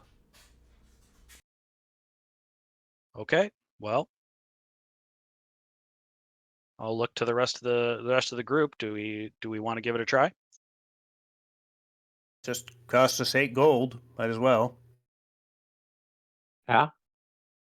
Just be careful not to touch the tree when you're dousing it. Right. Right.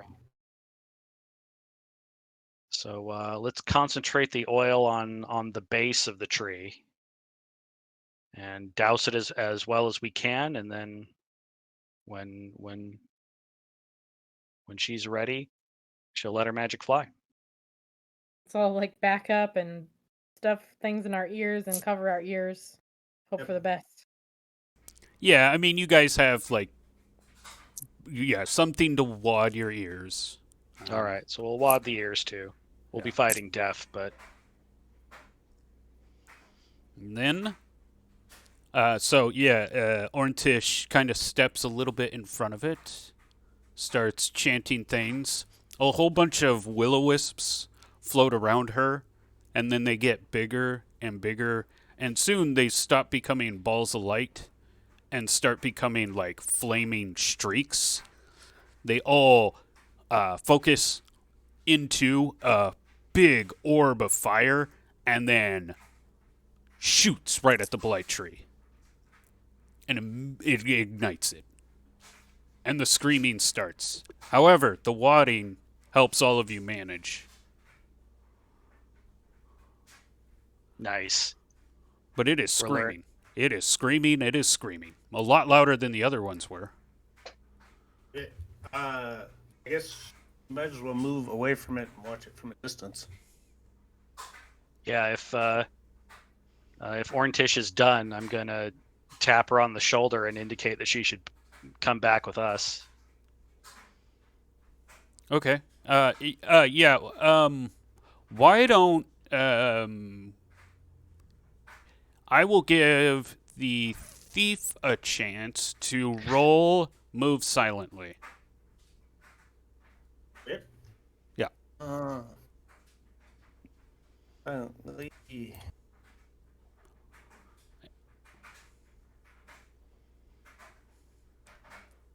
And what is your move silently normally? What is the roll you're looking 20. for? 20? Very likely. Well, hold on. I'm doing some math here. Yeah, circumstance bonuses. Yeah. Easier to. Okay. That's actually a success. Yeah. So yeah, it is a little bit easier for you guys to kind of like move away from the blight tree as it's burning. You do Guilford, you do notice as you retreat that there are other undead skeletons closing in on your position, though you are able to maneuver through them and back into the safety of the forest. Yeah, Guilford. But then a horde of skeletons just kind of show up and stare at the destruction. There are, and we're talking like dozens and dozens of skeletons. Wow. And then like there's a couple of or a few actually, of the special rune glowy elite skeletons. And they're looking around trying to figure out what happened. While the other skeletons are just staring blankly at the flaming tree. Yeah, so they're smart. Gotta get out of here. Yeah, let's hustle back to that barricade. We got to report to those knights. Sounds good. Tell them what's up. You can see the pillar of smoke as you guys leave. Actually, there are two pillars of smoke. One a lot bigger than the other, though. All right, overworld map.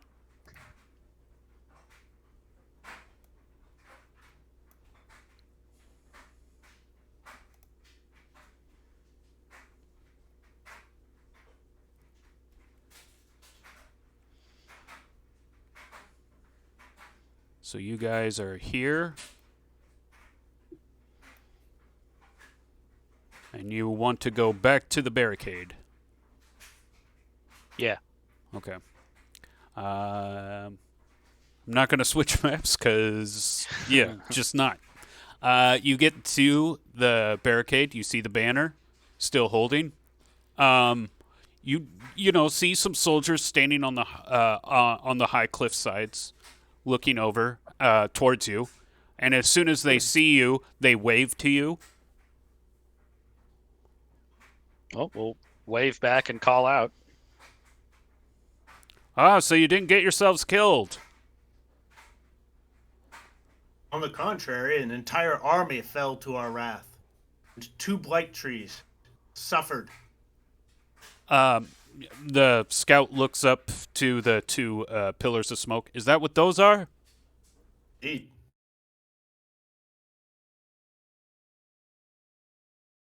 And the corridor, how feasible is it between here and the runes?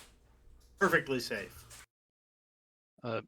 It is clear, but our antics have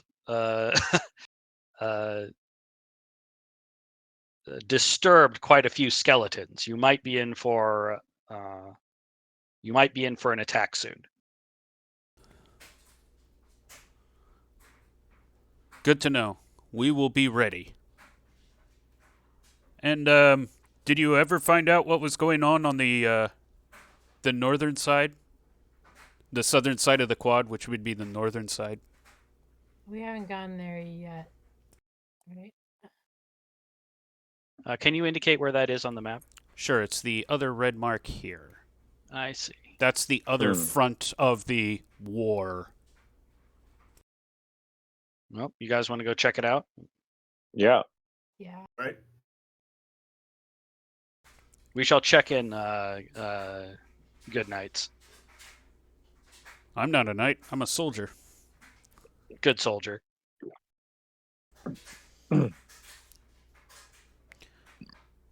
So you guys basically head back the way you came. You go down the road, but instead of turning south after the ruins towards the forest, you go east and then northeast up towards Ormkirk.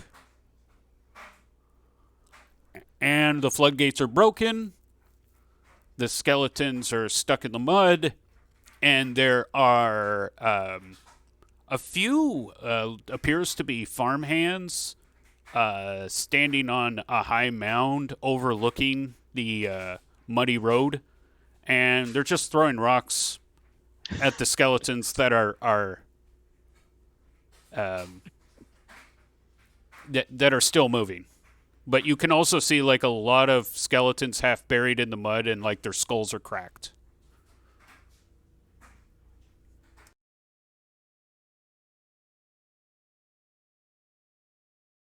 All right. Well, we'll call out to the farmers.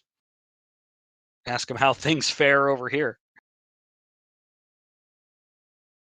One of them turns to you. Hold on. Let me search my mental palace.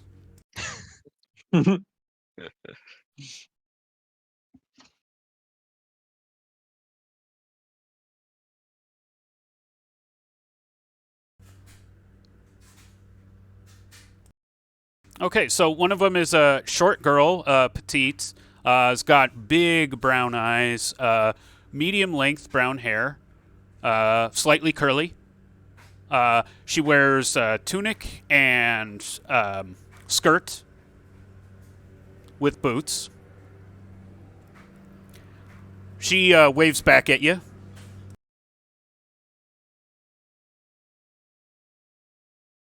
How do things fare? Are you safe? As long as there's someone out here to clear out the skeletons, they really can't seem to get past the muddy roads.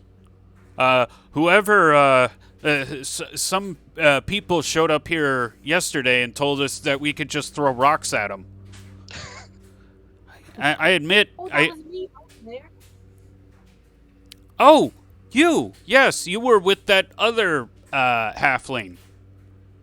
The one with the weird looking eye. Yeah, my cousin. Did the rocks help?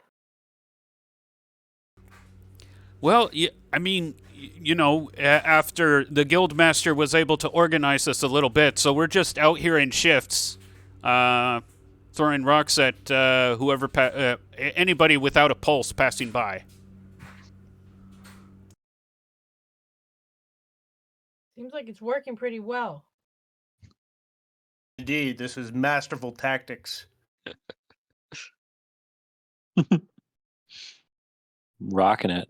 Well, if it's stupid and it works, that means it's not stupid. I heard you, Seth. I heard you.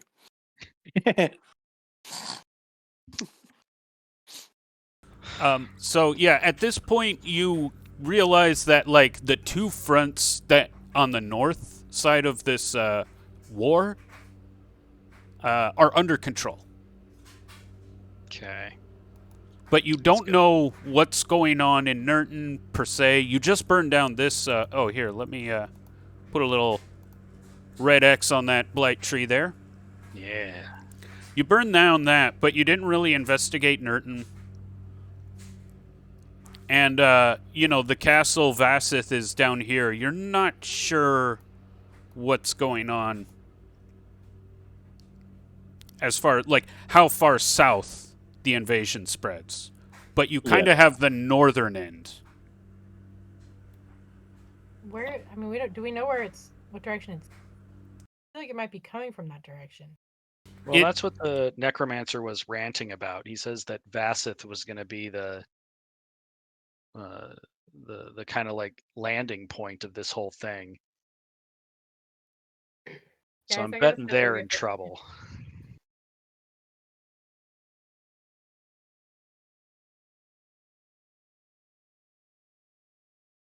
So, Orntish, the magic you used on the tree. Can you do that again? No. I have to rest at least a day. Fair enough.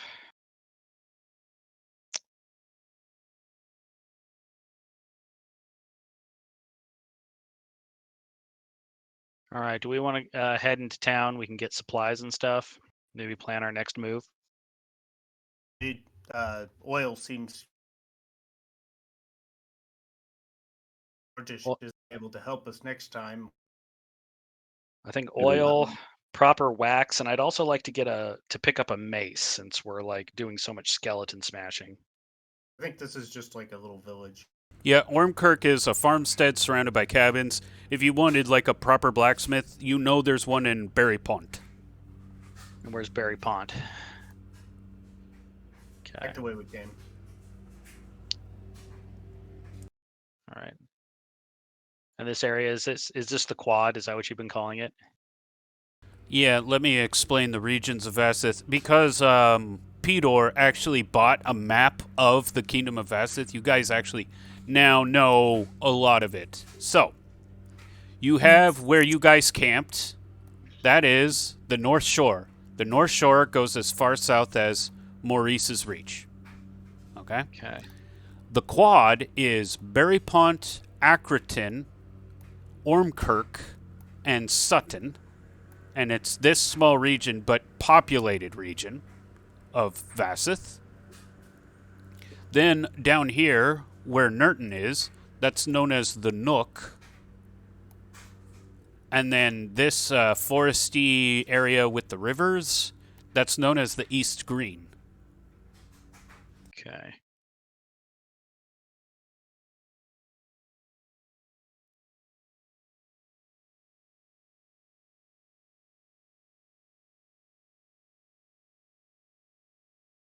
All right.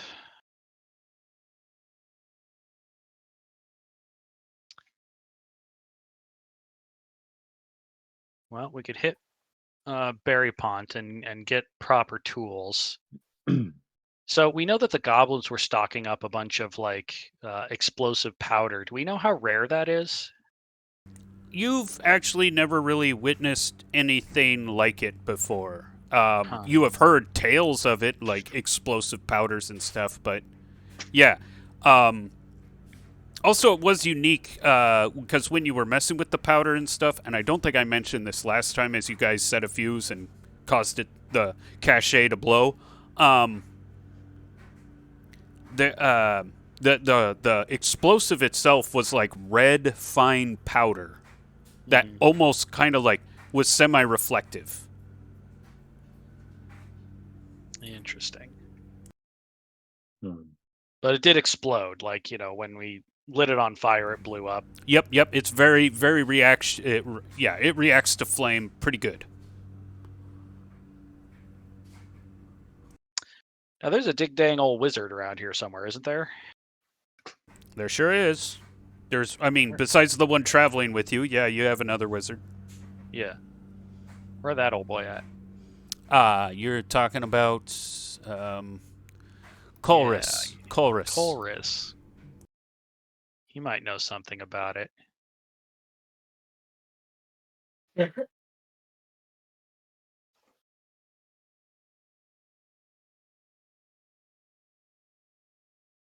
So is your plan to stop by Colress's or go to Berry Pond? Well, they're along the way, yeah. Yeah, you could hit Yeah. Berry Pond on the way to Colress. I think that's a good idea because I think what we're lacking right now is tools and information. So if we can hit Berry Pond, pick up some gear, talk to Colress, see if he knows anything about the explosive powder, or you know, we can ask him about the Antlered King, see if he knows anything about that. And Oh. then we can make a decision from there. That sound all right? Yeah. First stop, Berry Pond. So I'm going to say that it's past lunchtime. It's in the afternoon. You guys have been walking around the road for a while, getting into battle and stuff. So, yeah, all the morning has been spent. It is now past midday. Feel very accomplished for the day already. Okay, so as you approach Berry Pond, the gates are closed. Oh yeah, and the banner hanging off of Berry Pond, just like in Ormkirk, is a blue and green tapestry with a river flowing over a rock. All right, well, let's call out, see if they'll let us in. Who goes there?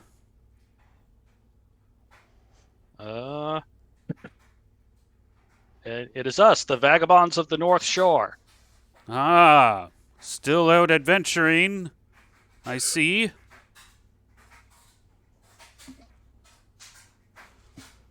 Well, that's all the progress is out there. You're not going to get much done standing up on a wall.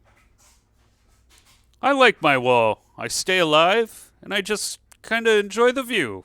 It's nice up here. Well, if you're going to stay here, you better let us in.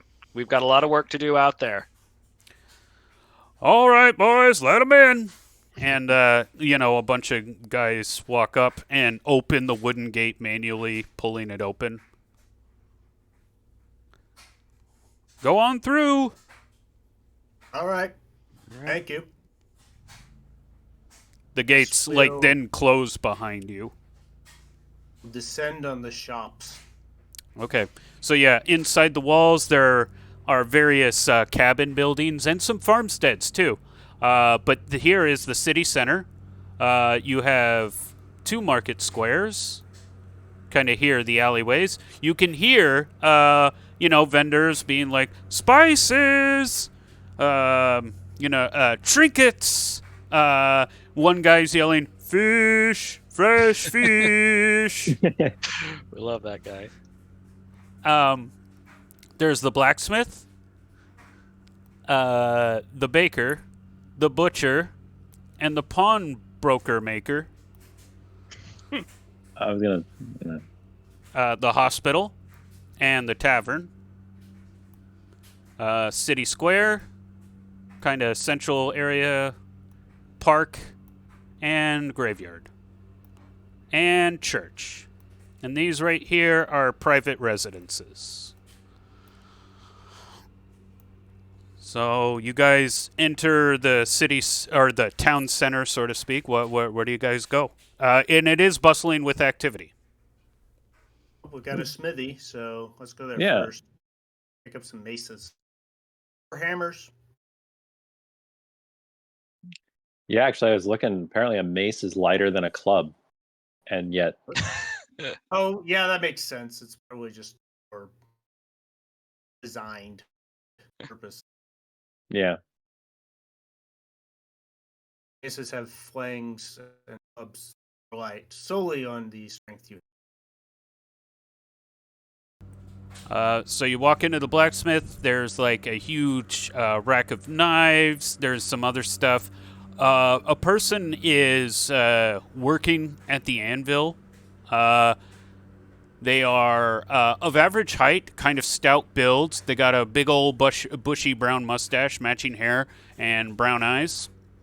Wearing an apron and gloves and a tunic and trousers and boots. Kind of looks up at you and goes, yeah, we have many of our weapons on the side, but if you're looking for something specific, I can custom make you something. It just would take a couple weeks. And then goes back to hammering. Okay, what's he got on the racks? He's got maces. How many? Okay. Yeah. Actually, specifically, he has Gutentags. Which are a type of mace? Yeah, it's basically a spike Like with... a hello. It's a spike with a nail coming out of it. But for intensive purposes, it's a mace, effectively. Okay, well, yeah, let's buy some of those. I will buy a Gutentag. Yeah, I'm gonna get one. Okay, yeah. They cost the mace and are effectively a mace. What is the cost of a mace? I think 5. Yeah. Yeah, 5 GP. Yep, 5.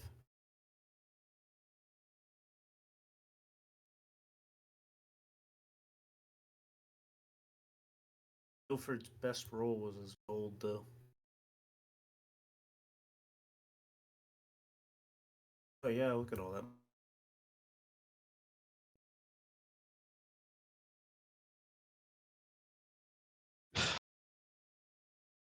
All right. Another thing I'd like to pick up is like candle wax. They've got to have something like that around here. Yeah, I'd say a blacksmith shop would have some kind of general supplies like that. So yeah. Well, I'll buy. I don't A think thing?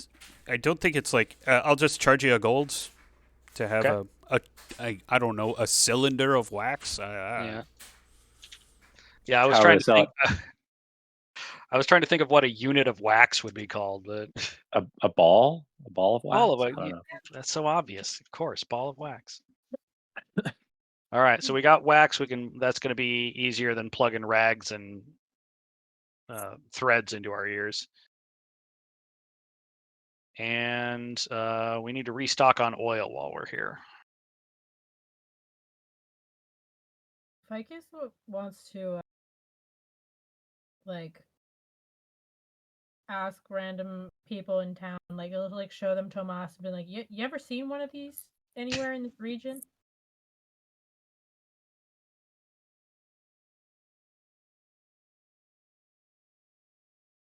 Also, yeah, you know where the good mushrooms are, anybody? Didn't we get like a whole sack of chanterelles? That's not the kind Ficus is looking for. Oh, okay.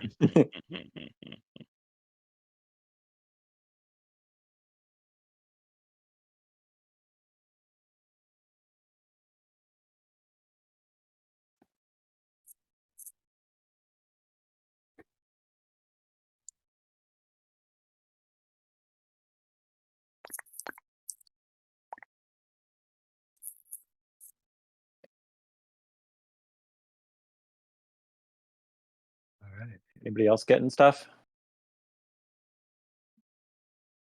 I bought. I should get more oil. I'm pretty set. Okay, as far as you showing that squirrel off, Ficus, you end up showing it to a halfling. He's short and scrawny, kind of for a halfling. Has curly brown hair, blue eyes. A white guy, in his mid-30s. He has silver and blue tunic and a silver and blue trousers, kind of matching, almost like a sports uniform, but no shoes. Oh. And when you show him the squirrel, he goes, "Wow, I've never seen one so tame before. That's neat. Does he do any tricks?" Tricks? No, but he knows things. Like what kind of things? I let Tomas sniff the guy. So Tomas, assess. Tomas sniffs, and the guy kind of looks down at what the squirrel's doing, a little confused. But then Tomas does the thing where he sniffs at him and then turns to you and gives him a thumbs up, or the best way a squirrel can give a thumbs up. Yeah, well, he knows that you're all right. Pretty. For example. Well, that he is certainly a good judge of character. I don't mean anyone harm. Where are you from? I don't see many halflings wander through these parts. I'm part of the Vagabonds of the North Shore. We're from. What's the name of our islands? Atoll Grove. Yeah, we were from Atoll Grove, but it froze over, so we are. That's vaguely familiar. I made a bunch of hardtack for you guys. Great. Yeah, this is my bakery just down the street. He kind of points towards the because you guys are standing out in the middle of the street.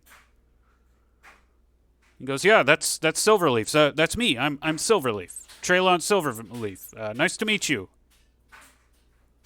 Well, guess a bear wall.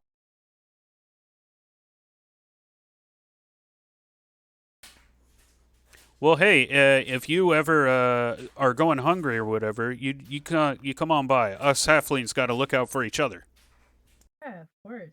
Hey, you said you have seen. Where have you seen them? Oh, you can see them usually in the forests around here. Though, you go wandering in those wilderness. The Lord Protectorate's very protective of the hunting grounds and really frowns on poaching. Though Oh, I with would the never. with the undead invasion, I wonder how careful he's watching the woods nowadays. Yeah, what do you know about it? End of the world. We're all doomed. Normal kind of stuff. I've always heard. I Okay, yeah, sounds chill.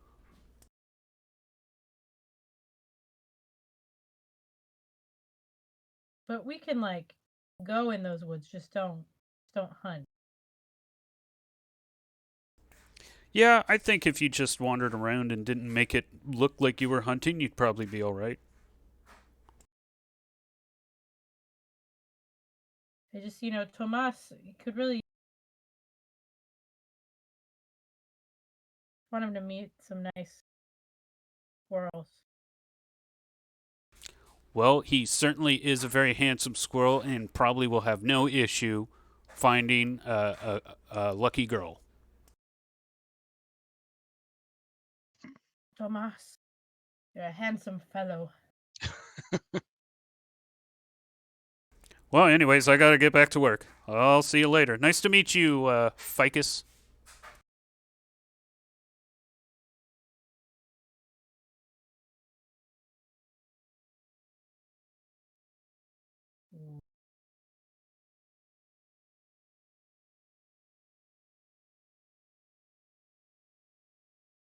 So you guys are standing there in the middle of the street. You just watched two halflings talk to each other. In halfling, none of you. Oh, well, I've been buying things. I got Oh, okay. flask of oil, mace.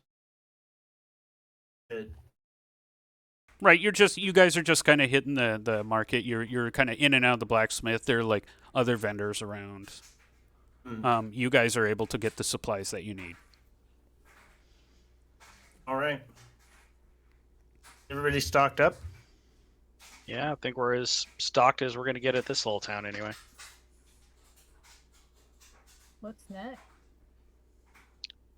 Next, we go talk to the wizard. What? She's right here. No, not her. Oh. We're going to talk to like a 1,000-year-old elf. All right. He knows all kinds of stuff. Orntish kind of rolls her eyes and is like, "Oh, you mean Colrus?" Mm-hmm. What's wrong with Colrus? You have a problem with Colrus? I mean, we kind of had a falling off. Our last interaction wasn't, I would say, amiable. He's been nothing but accommodating with us so far. What seems to be the trouble? You know how us magic folk are. We always just have a difference of philosophy. Well, we non-magic folk always have a way of looking past our differences and working together. Maybe we should give it a try. Okay. But if he's foaming at the mouth when he sees me, I warned you.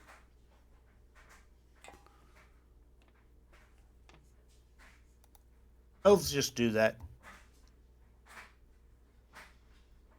You guys approach Colrus's hut from the north, or no, from the south, or no, probably from the east. As you guys approach, there's this big glass sphere in the sky, and it's like clouds are swirling inside of it.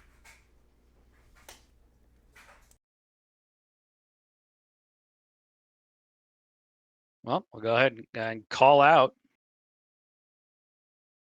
Yes? Well, who's out there? Colress, it's Brock. Oh, Brock. Oh, it's been a couple of weeks. How are you doing? Come closer. Never mind the sphere. It won't hurt you. All right, well, I'll go on up.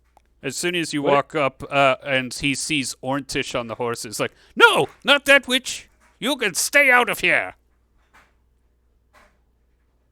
Now, Colress, this woman has been very helpful to us. Oh, I Just bet today, she burned down one of those cursed trees. And he's kind of surprised by that, and he looks over at Orntish,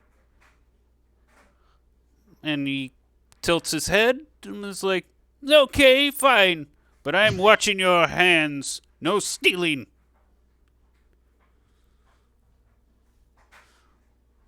And Orntish kind of like holds out her hands, like, you know. Mm-hmm. You all come inside, and then that's when Finster, this crystal golem, you know, clunks and has like a tea tray ready. And then goes over to get the kettle. Starts to pour, but then kind of slightly spills. And Colress is like, Finster, seriously, you're made out of some of the most expensive magical materials, and you still can't pour a good cup of tea. Ah! Don't make golems like they used to. Apparently not. It's all right, Colress. We really shouldn't stay long. We just had a matter of some urgency to consult you on. Oh, yes, the undead invasion. You've been asking me about it before, and necromancy. I've already told you all I know. What do you know of the Antlered King?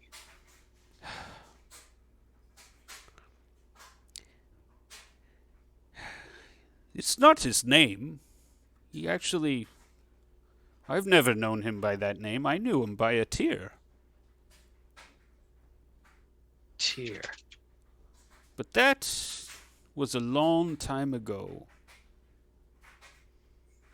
Well, what is a tear? A wizard? A god? A tear. A tear was my king. Long ago. You've seen those ruins out there. Yes, the skeletons seem to haunt them.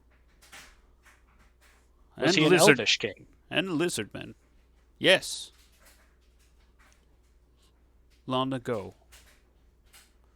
But he would do anything for his people. Anything.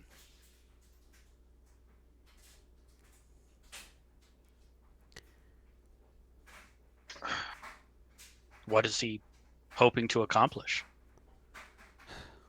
I used to know. He used to listen. What he's become now. He kind of shakes his head, and a tear rolls down Colress's eye.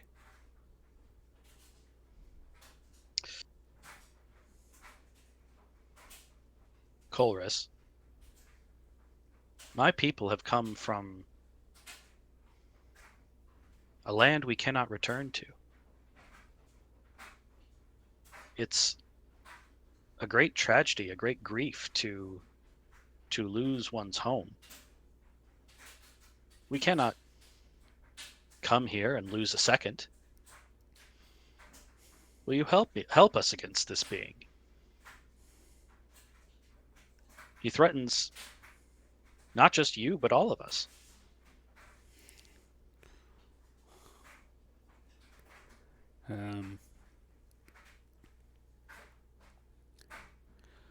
What would you have me do?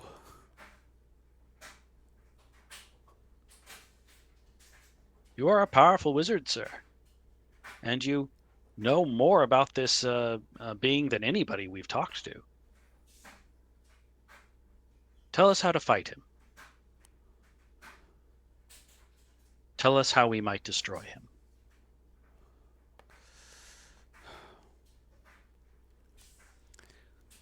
Let me see your map. He kind of has this reluctant demeanor about him as Okay, you but, unfurl the map. Be careful. Pidor is very snitty about getting food stains on. Was that crazy halfling who was trying to steal from me last time you guys were here? Borrow. They call it borrowing.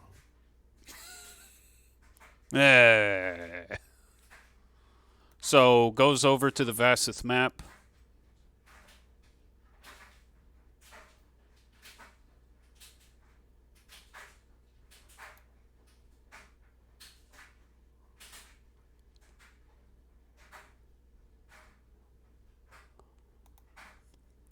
He looks over the map for some time, then says, "Here, 1 mile south of the old room of the new kingdom."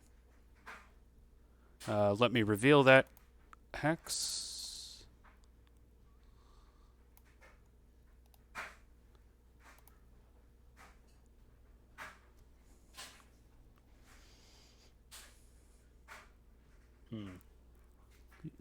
Those are the lands of the old castle, and that's where the antlered king sits on his throne.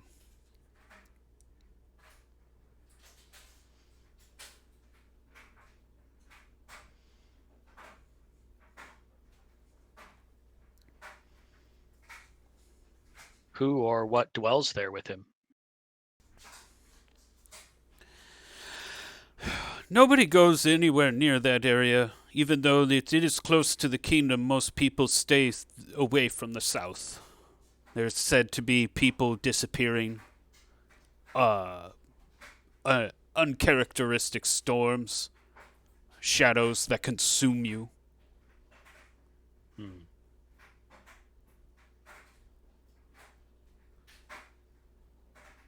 And this here, we know that's Castle Vassynth, right? Castle Vassith, yeah. Yep. And who dwells there? Is that the king of the land? King Warren Evensong. King Warren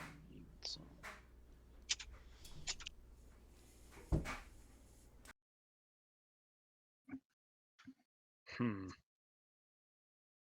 Has anybody checked on King Warren Evensong, I wonder? You guys haven't. So you guys have been on one side of the Nerton Theater. The Kingdom of Vassith is on the other side. You haven't really seen what that front is like. Probably go check it out. Check what out? Well, we should probably just check out the castle down here. See how things are going. See if it's like they're being besieged or if they're like unknowing that there's a apocalypse going on, or if it's just a ghost town now or what. What are all these things in the way? It's blue and Huh? What are these things in the way? Oh, those are wetlands. Okay. Okay. And this? That's a glowing blue orb. Maybe we should check out the glowing blue orb. Yeah, you think we oughta? Yeah, actually, you have checked that out. Therum and Stickbeard can tell you all about it. Therum and Stickbeard, tell us all about the glowing blue orb. Yes, I hate you. I did not put it in my notes. Crap. The snail and the you don't want to go to the glowy orb. Yeah, you don't want to fuck with it. It's a chaos, or the what's his name, the wizard said it's a chaos orb, and a snail disappeared and then reappeared as a giant monster snail and spewed like toxic or acid on us, and we had to kill a snail. Let's not go to the orb. It's a bad thing. Well, we can bring salt. And because Chorus is here, he said, "I didn't say that it was a chaos orb. I said it was pure mana." Oh, pure mana. Anyway, it is chaotic. Not something we want to go to and interact with. Yeah, Orntish is like, yeah, I as many as adventures I've gone on, I will not go anywhere near those things. So that's in here. What you guys are talking about? No, the blue orbs. So they're these, those Oh, that. Okay. Okay, throughout the so land. we go What? around them for these wetlands. What is this thing? Beehive. That is a cave. Cave. Okay.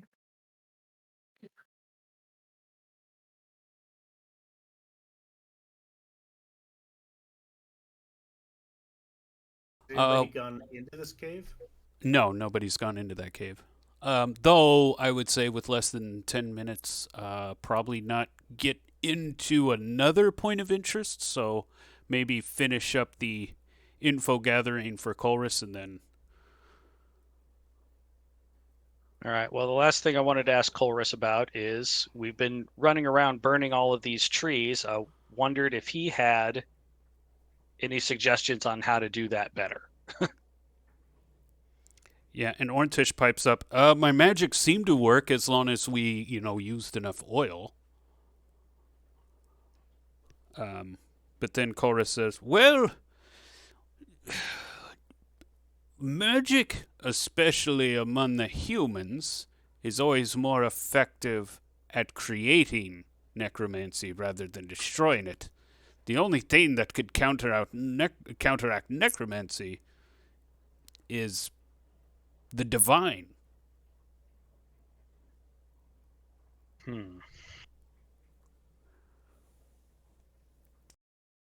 Oh yeah, when he said humans were good at creating necromancy, Orntish kind of gives him a dirty look. What about? Are there any major religious institutions set up? around here? Yeah, I mean, there was a church at Berry Pond. What happened to it? It's still there. Oh, let's go there and pick up some holy water.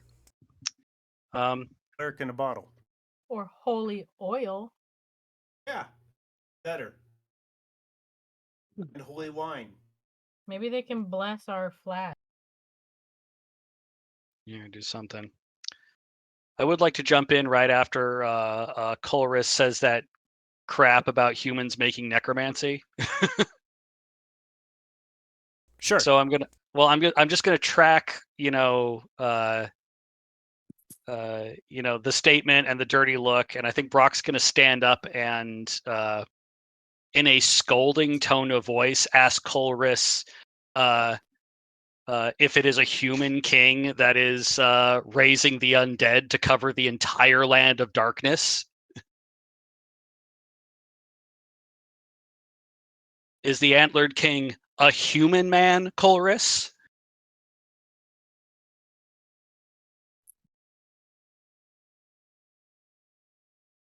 He gets furious and says, "What makes you think it's him? Huh?" You told me it was him. Actually, no. He had. You guys have asked him about the Antler King, but you didn't. He actually hasn't said it's him or not. You guys have asked specifically about the Antler King, but he hasn't. There was a necromancer. Caught him. But he was human.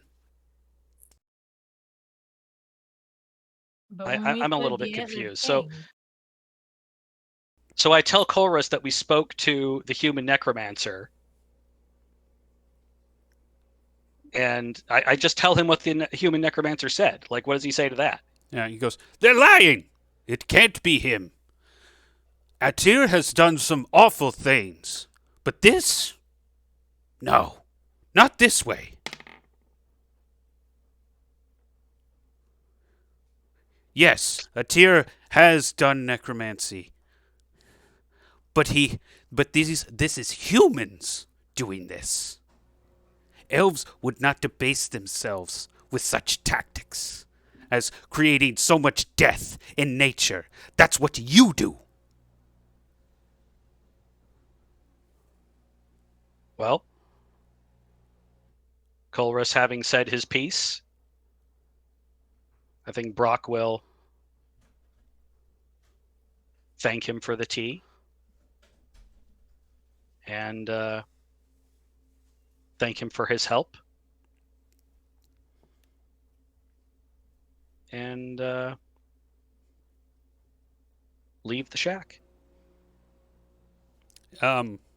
And we'll just kind of, it's kind of a meta moment. You guys aren't there, but, the door closes, and Colrus is, like, heavy breathing, and he just kind of collapses back on his chair, heads in his hands, sobbing.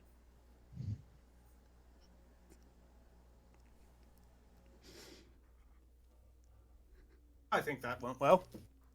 Yeah, you're not sure whether it's a logical or an emotional response there. Well, he's helped us as much as he can, one way or another.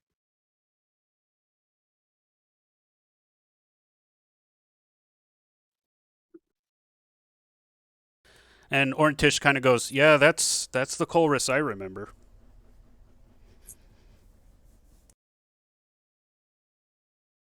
He's an old man, older than most.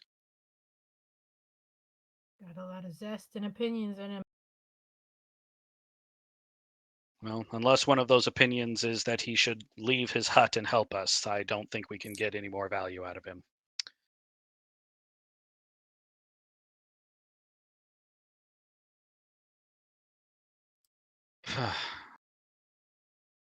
Is my microphone picking up the screaming guy in my neighborhood? No. No, Okay. No. we had one of those for a few years.